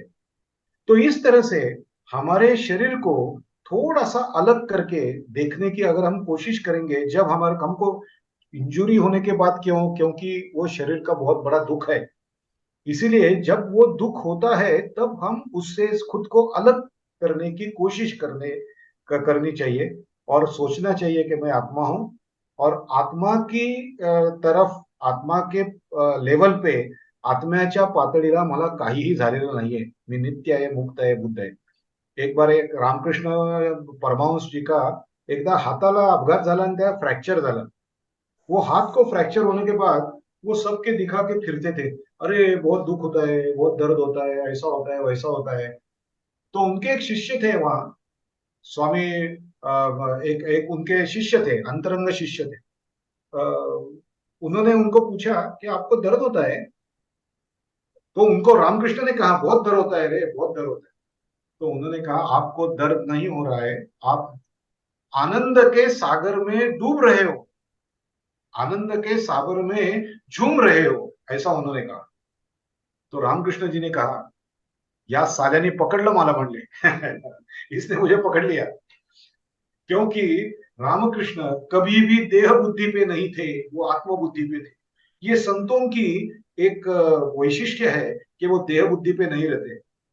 वो कबीर जी बैठे हुए थे तो उनके पैर का कुछ मांस का जो तो कुतरे ने कुत्ता उन्हें काट रहा था. तो लोगों ने कहा अरे कबीर देखो क्या है, क्या है. कबीर बोले कुत्ता जाने चमड़ी जाने. कुत्ता जाने चमड़ी जाने। देखो कितनी उच्च अवस्था है कि मैं आत्मा हूं और ये शरीर मेरा, ये शरीर जो है वो शरीर माने मैं नहीं हूं। तर छोट्या छोट्या घटनांमध्ये आपण स्वतःला थोडं अलग करण्याची सवय जर केली, आनंद झाला, अरे कोणाला आनंद होतो यार, पेढा खाल्ला, कोणाला आनंद होतोय, कोणाला चव कळते, नाही नाही, त्या जिभेवरती तो ठेवला गेलाय त्यामुळे ती मनाला कळते आहे, मी मात्र याच्यापेक्षा वेगळा आहे। पेढ्याची चव आत्म्याला कळत नाहीये, जिभेनी मनाला समजते आहे। थोडं स्वतःला डिटॅच ठेवण्याचा प्रयत्न करायचा। But these are the small things that we have to implement in our live, and in small things only we have to detach our self from body consciousness and get attach to the atma, and it's a continuous process. धन्यवाद धन्यवाद दादा. हा, जसं आपण रस्त्याने चालत आहोत, कोण चालतंय, कोण चालतंय, अरे शरीर चालतंय, आत्मा चालत नाही, आत्मा पळतही नाही, आत्मा जातही नाही कुठे, आत्मा आहेच। चालतोय तो कोण आहे, चालतंय ते शरीर आहे, पायाने मी चालतोय, आणि चालणं बघणारा एक कोणतरी वेगळा आहे, तो आत्मा आहे, ते बघतोय कोणतरी आहे, चालणं बघतोय आतून कोण, तो असं छोट्या छोट्या घटनांमध्ये we have to detach ourselves. आणि एक दिवशी आपण ज्याला आपण म्हणतो ना की गोटा खोबरं व्हायचं आहे, गोटा खोबरं, यानी देह से हमारा आत्मन अलग करना है, और वो जो नारियल रहता है ना, नारियल, सूखा हुआ नारियल, वो सूखा हुआ नारियल वो करवंटी से लिप्त नहीं है, वो डिटैच हो गया है, उसकी सब रस उसका खत्म हो गया है, और खत्म होने के बाद वो करवंटी से छूट जाता है। वैसे हमें देह से छूट के जब हमारी बॉडी गिर जाएगी, जब मृत्यु आएगा, तब हम झीनी रे झीनी, चदरिया झीनी रे झीनी, जैसी थी वैसी भगवान को दे देनी है हमारा शरीर, और हमें अलग हो जाना है। ऐसा है, आत्मा आत्मा में मिल गया, शरीर मिट्टी में मिल गया, हो गया, चलो ऐसा होना चाहिए।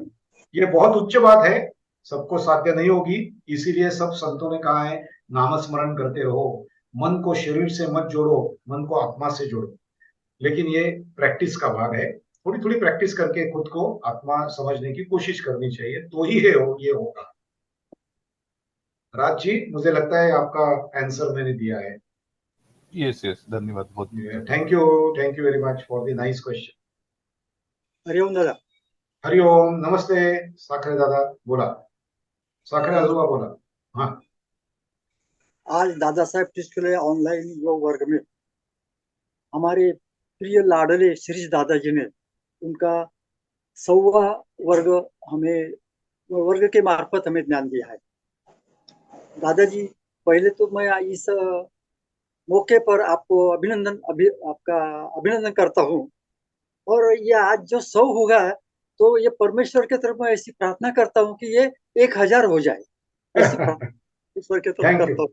साखरे जी, आप मुझे आशीर्वाद दीजिए, सदिच्छा नहीं, आप आशीर्वाद दीजिए, मेरे माथे पे हाथ रख के बहुत बहुत आशीर्वाद दीजिए, तो ही ये सब हो सकता है। अब आपकी अगर ऐसी भावना है तो मैं उसमें सहमत होता हूँ, लेकिन असलियत तो दादा आप जानती है, उसकी हमारे कृपा होना चाहिए बस। लेकिन वो आशीर्वाद आपके माध्यम से आएंगे, इसलिए मैं आपको कृपा करके आशीर्वाद देने के लिए दरखास्त कर रहा हूँ। तो दादा, आज मैं आपको ऐसा एक सवाल करता हूँ। हाँ, पूछिए। कि हर एक के दिल में आस्तिक, नास्तिक और विज्ञानवादी भाव होते हैं, हर एक के दिल। तो हम सुनते आए हैं कि वे ब्रह्म सत्य जगत मिथ्या, हम ये मानते भी है कि हमारा जो आध्यात्मिक भाव वो कहता है कि यह शरीर 5 तत्वों से बना है, यह नष्ट होने वाला है। इसी भावना से हम कहते हैं कि यह नश्वर है, असत्य है। ये तो हम हमारे अंदर जो आध्यात्मिक भावना ये मानती है, लेकिन हमारे अंदर ये भी भावना, एक भाव ऐसा भी है नास्तिक का और विज्ञानवादी का। वो कहता है आप कहते हैं हम कैसे माने, ऐसा कहना है। दे प्रेस देयर पॉइंट कि भाई जो दिखता नहीं है उसको हम सत्य कैसे माने, और जो दिखता है संसार उसको असत्य से माने, ऐसा उनका कहना। तो इसका समाधान कैसा हो सकेगा, अगर कृपा करे। हाँ, मैं एक आपको उदाहरण देता हूँ, थोडंसं एक छोटं उदाहरण देतो। ही लहान मुलं असतात ना, लहान मुलं, ती लहान मुलं भातुकली खेळतात बघा, भातुकली खेळतात है ना। आता भातुकली खेळत असताना वो जो बुजुर्ग लोग रहते हैं, जैसे कि आप हो, तो आपके जो पोते हैं वो भातुकली खेल रहे हैं, तो आप क्या कहेंगे? आप उनको ऐसा कहेंगे अरे इसमें कुछ अर्थ नहीं है, ये जाने दो, ये ऐसा नहीं होता है, ये क्या भात है, ये क्या राइस बना है, ये राइस नहीं है, ये तो चुरमुरा है और राइस बता के दे रहे हो, झूठा है सब, ऐसा नहीं बताते आप। तो उनको उनको आप क्या बताते हो? आप बताते हो अरे वाह वाह वाह वाह वाह, आप उसका कौतुक करते, अरे वाह तुझा तो वरण भात आणि तूप मीठ लिंबू इतका मस्त झालाय, ही भाजी तर इतकी मस्त झाली काय विचार। वैसे तो वो चुरमुरे का एक कण रहता है और आप उसको बहुत बहुत अच्छी तरह से खाते हो। तो देखिए, ये बच्चे ने भातुकली खेलना बराबर है, और एक आदमी ने उसमें रस लेना और कहना कि अच्छा ठीक है बराबर है, चल रहा है आपका आपका जो चल रहा है बराबर है। लेकिन ये जैसी जैसी वो बच्चा बड़ा हो जाएगा, वैसा वैसा उसको पता चलेगा कि अरे ये भातुकली है, ये सच्चा नहीं है। तो देखिए, संतों की तुलना में हम बच्चे ही हैं। संतों की तुलना में हम तो बच्चे ही हैं। तो संत भगवत गीता भगवान कृष्ण हमें बता रहे हैं कि मामेव शरणम वद, वो मुझे शरण आ जा और ये संसार करो। संसार ब्रह्म सत्य है, जगन मिथ्या है, ये हमें वो बता रहे हैं। लेकिन हम उस कक्षा में अभी तक गए नहीं है, हम अभी जूनियर केजी में है, हम अभी सीनियर केजी में जाने की कोशिश कर रहे हैं।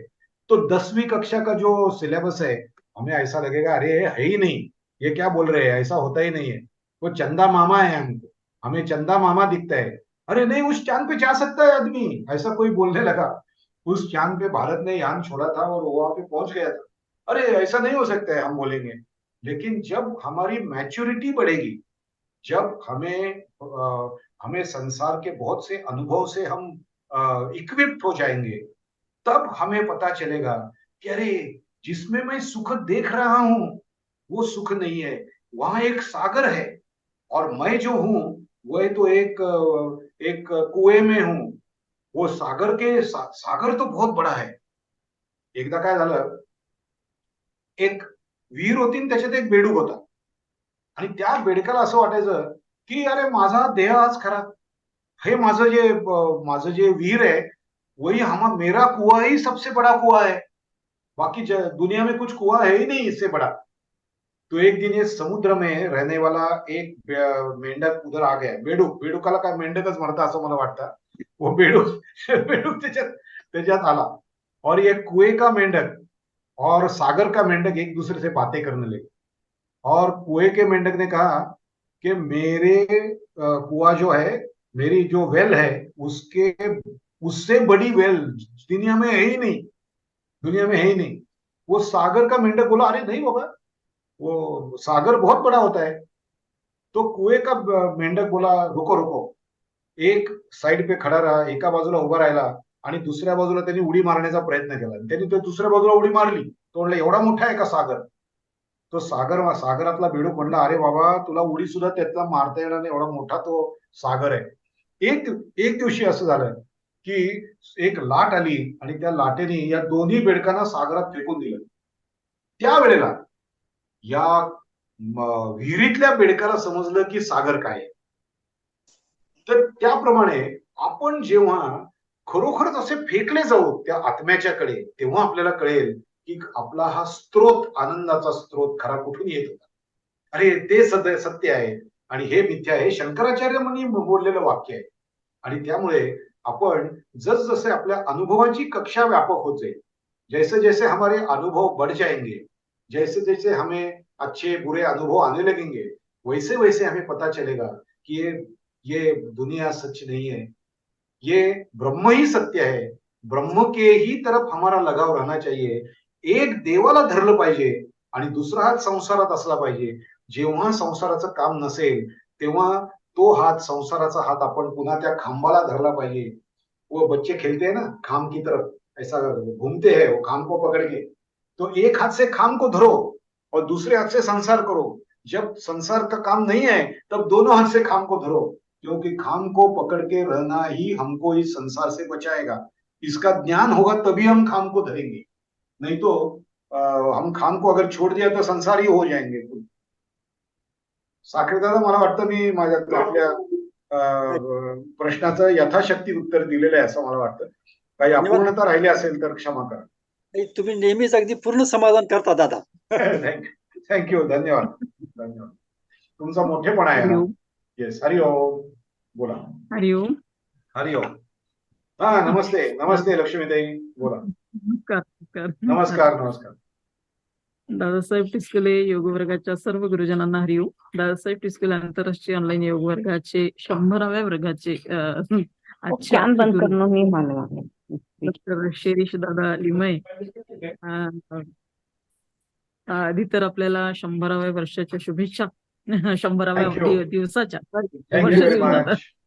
थँक्यू. 100व्या निरूपणाच्या शुभेच्छा. खूप सुंदर असं निरूपण आपलं नेहमीप्रमाणेच झालं. आणि ओम गीताई माऊली माझी तिचा मी बाळ नेनता पडता रडता घेई उचलोनी कडेवरी. ओम भक्ता ते प्रतिबोधिली समरे नारायणे श्रीवरे मुक्ते संग्रतिली समान्य म्हणणे वेदांत विद्या करे. माते शस्त्राधिकारिणी सतशती अष्टादशाध्यायिनी तू ते मी अनुसंधितो निशिदिनी गीते भवद्वेषिणी. खूप छान. खूप छान. आपण संस्कृत मध्ये जे म्हणतो त्याचा मराठी हे तुम्ही फार छान मांडलं. हे विनोबा भावेंनी आचार्य विनोबा भावेंनी मांडलेले आहे गीताईमध्ये. आणि ही गीताई भगवद्गीता आपली आई अशी आहे की आपण पडता रडता कुठेही चुकलो तरी ती आपल्याला उचलून घेते. तिचे उपकार आपण कधीच या जन्मात विसरू शकत नाही.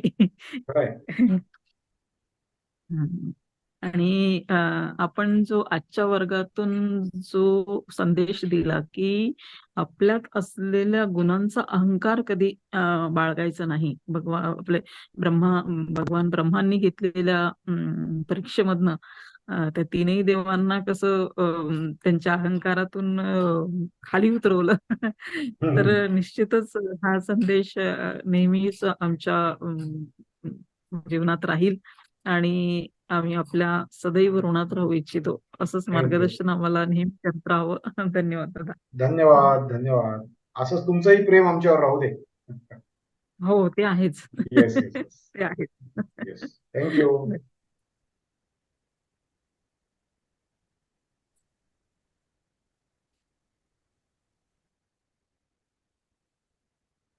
नमस्कार. हा, नमस्ते. संजयजी बोला. नमस्कार. खूप छान वर्ग झाला आजच्या दिनाच्या. खास विशेष शुभेच्छा तुम्हाला. धन्यवाद. आणि गीतेचं ज्ञान आम्हाला पण तुम्ही पोहोचवता जे जरा थोडस दुराप्राप्य आहे ते तुम्ही थोडं सहज रीतीने प्राप्त करून देता. त्याबद्दल आपले खूप खूप आभार. आणि आपल्या योग वर्गाचेही आभार की आम्हाला यामुळे ही संधी मिळते आहे की जेणेकरून आम्ही शिकतो आहे. आणि बरेचदा आत्मग्लानी होते तेव्हा तुमचा आजचा जो विचार होता की आपण मुक्त आहो, आपण वेगळे आहो, आपल्याला कुठलीही बाधा नाही आहे, या विचाराने माणसाला थोडंसं बळ येतं. धन्यवाद. बरोबर. छान छान सांगितलं. थँक्यू. भारतीताई, सोमनाथ दादा, अंजलीताई, रमेश दादा झालं का बोलून? संजय दादांचं बोलून झालं का? हो झालं.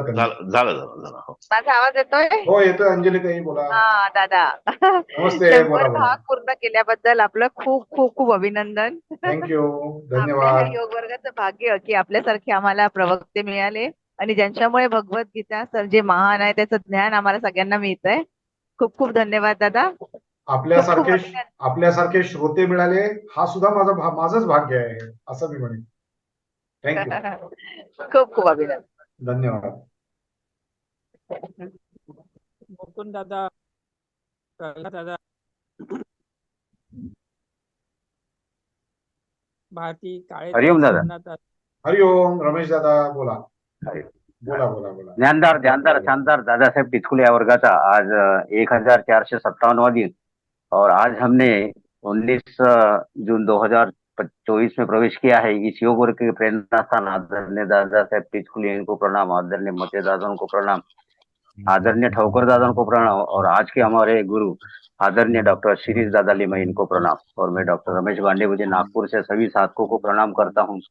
तो दादा आपने जो सबसे पहले मैं आपका जो सेंचुरी हुआ ये वर्ग का, इसका शुभेच्छा देता हूँ और अभिनंदन करता हूँ कि आगे भी जैसे हमारे दशरथ दादा ने कहा कि इसके 100 के 1000 वर्ग होना चाहिए, तो इसी ही आप इस वर्ग में आपका ध्यान देते रहिए हमें और आपने दादा वो जो कहानी बताया है इंद्र और देवताओं की, तो हाँ हमारा जो एमएससी का कोर्स है, एमएससी योगा हाँ साइंस, हाँ उसमें हाँ भी केनो उपनिषद में वो कहानी है। कहानी है। और हाँ, और उससे अपने जीवन में क्या सीखना चाहिए वो भी है।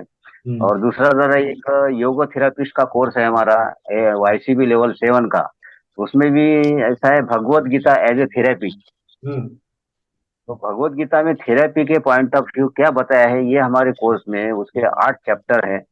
और वो 8 चैप्टर में जैसा मेरे को टाइम मिलेगा मैं आपको पूछूंगा कि ये इसका रिलेशन योगा थेरेपी में भगवत गीता में कैसा दिया है। अच्छा तो जैसा definition of yoga therapy and relevance in हाँ योगा थेरेपी, हाँ भगवत गीता में क्या दिया है योगा थेरेपी के बारे में, योग का डेफिनेशन में ऐसा दिया है। उसके बाद में, हाँ, उसके बाद में वो बोलते हैं कि मेंटल डिसऑर्डर और डिप्रेशन के बारे में भगवत गीता में क्या बताया है। हम्म तो हाँ, ये उस समय ऐसा आप रिलेट करेंगे कि भगवत गीता और मेंटल डिसऑर्डर, एंजाइटी डिसऑर्डर। फिर इसके बाद में वो बोलते हैं कि त्रिगुण और उसका इम्पोर्टेंस क्या है अपने योगा थेरेपी में, और उसका रिलेशन भगवत गीता से कैसा लगाएंगे आप। हाँ जे तो हाँ हाँ हाँ तो अभी ये बहुत बड़ा आर्टिकुलेशन ऑफ विषय है। हाँ हाँ, ज्यादा बरोबर है वो। 1 से हमको 8 चैप्टर है ये। तो हाँ जैसा भी आपको टाइम मिलेगा वो आप जरूर थोड़ा बताना कि इसको हाँ अपन योगा थेरेपी से कैसा रिलेट कर सकते हैं हाँ भगवत गीता को। तो यस यस यस फिर से ये हमारा जो अनन्या है उसका 15 अध्याय, हाँ, हमको सुना है, उसके बारे में भी उसका भी अभिनंदन, सुनीता ताई थैंक का यू अभिनंदन। Thank you. अभी मेरे मन हाँ, में एक विचार आ गया, धन्यवाद आपने जब बताया तब एक विचार आ गया, वो मैं शेयर करता हूँ आपके साथ बहुत ही कम जी दादा। समय में। देखिए जी योग माने केवल शरीर के स्तर पर नहीं है। योग केवल शरीर हाँ के स्तर का शास्त्र नहीं है, वो मन, बुद्धि और आत्मा की तरफ लेके जाने वाला शास्त्र है। देखिए योग यानी जुड़ जाना। योग इस शब्द का अर्थ है जोड़, गेट कनेक्टेड, जोड़ जाना। तो हम शरीर से जोड़ सकते हैं खुद को और आत्मा से भी जोड़ सकते हैं। इसीलिए फ्रस्ट्रेशन के बारे में या डिप्रेशन के बारे में जब आपने कहा, तब मेरे मन में एक श्लोक आ गया। उस श्लोक में कहा गया है, सुख दुखे समे कृत्वा लाभा लाभो जया जयो। सुख दुखे समे कृत्वा, दैट मीन सुख के प्रसंग आ जाए, दुख के प्रसंग आ जाए, सम्मान के प्रसंग आ जाए या अपमान के प्रसंग आ जाए, मुझे यश मिले या अपयश मिले, ये जो द्वंद्वात्मक परिस्थिति है उसमें मेरे मन की ट्रैंक्विलिटी, स्थिरत्व बाधित होना नहीं चाहिए। देखो इससे क्या होता है, इससे आदमी फ्रस्ट्रेशन में नहीं जाएगा, उसके मन को आधार मिलेगा कि अरे जैसा दुख है वैसा सुख के भी प्रसंग आ जाते हैं। आज दुख के प्रसंग है, ये दिन भी जाएंगे और सुख के दिन भी आएंगे। वो इसलिए जो ते मैंने एक राजा की ये कहानी सुनाई थी, वो अंगूठी पहनता था, उसमें लिखा हुआ था ये दिन भी जाएंगे। तो जब सुख में था वो भी पढ़ता था ये दिन भी जाएंगे, दुख में था वो भी पढ़ता था ये दिन भी जाएंगे, और कभी फ्रस्ट्रेशन डिप्रेशन में नहीं जाता था। इस अंग से हम उसको एक्सप्लेन कर सकते हैं।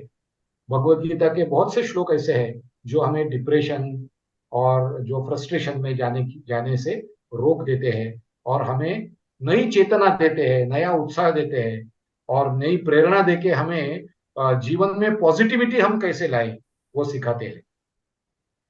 ऐसे बहुत से श्लोक हैं। यस, धन्यवाद। धन्यवाद।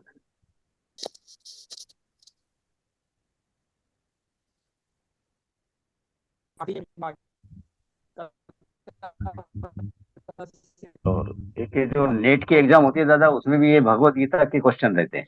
अच्छा, मुझे मालूम हाँ नहीं हाँ था। हाँ अच्छा, नेट पे देते हाँ हैं। हाँ। बहुत अच्छा। अच्छा है कि लोग आप अभी भगवत गीता की तरफ जा रहे हैं, बहुत अच्छी अच्छी है।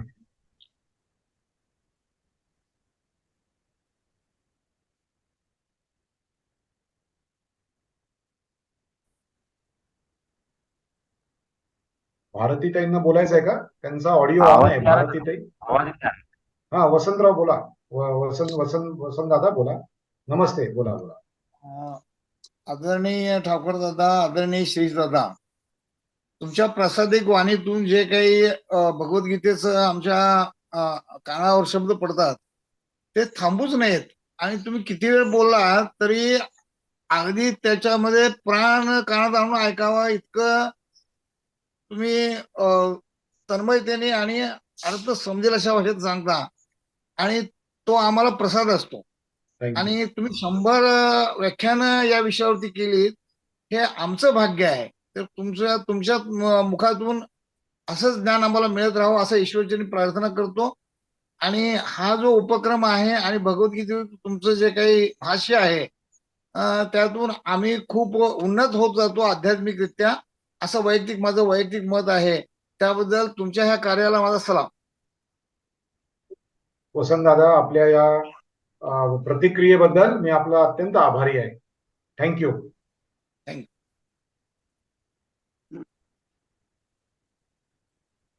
अजित दादा, मुकुंद दादा, दुबल दादा, काय बोलायचं आहे? भारती काळे ताई आहे, सोमनाथ तांबे दादा आहेत.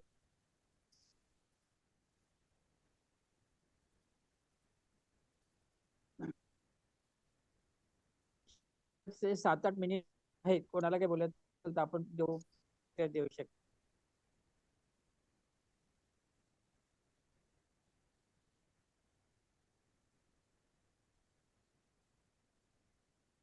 तो कल का कार्यक्रम है श्री राम रोडे एक प्रॅक्टिकल एक्झाम्पल सांगतो मी. आमच्या आईचं की नाही पाय फ्रॅक्चर, आणि ती आता जास्त चालू शकत नाही, एज 85 वर्ष आहे, ती जागेवर राहते. ती म्हणजे फक्त घुसू शकते आपल्या वजनाने. तर तिला आम्ही ज्यावेळेस जेवण देतो तर त्यावेळेस तिच्या समोर दिवा लावतो, अगरबत्ती लावतो, तिला नमस्कार कर म्हणतो, आणि ती मग जेवण करते. तर त्यावेळेस असं आठवण येते की आपण देवासमोर नैवेद्य देतो, अगरबत्ती लावतो, दिवा लावतो, तर प्रत्यक्ष तिच्या समोर लावल्यानंतर जो आनंद मिळतो तो काही वेगळाच राहतो. हे खूप छान करताय हे. अरे हे म्हणजे कसं आहे माहितीये का, देहामधल्या भगवंताची पूजा आहे. देहामधल्या भगवंताची पूजा. स्वामी विवेकानंद याला काय म्हणतात, फार उच्च विचार आहे हा. स्वामी विवेकानंद म्हणतात, शिवभावे जीवसेवा, शिवभावे जीवसेवा. आणि ते पुढे म्हणतात, अर्थात ते समाजासाठी म्हणून म्हणतायत, दरिद्री नारायणाची पूजा असं ते म्हणतात. अहो, रामकृष्ण मठामध्ये कोणीही असा रोगी माणूस आला तर त्याला रोगी म्हणत नाहीत, रोगी नारायण म्हणतात.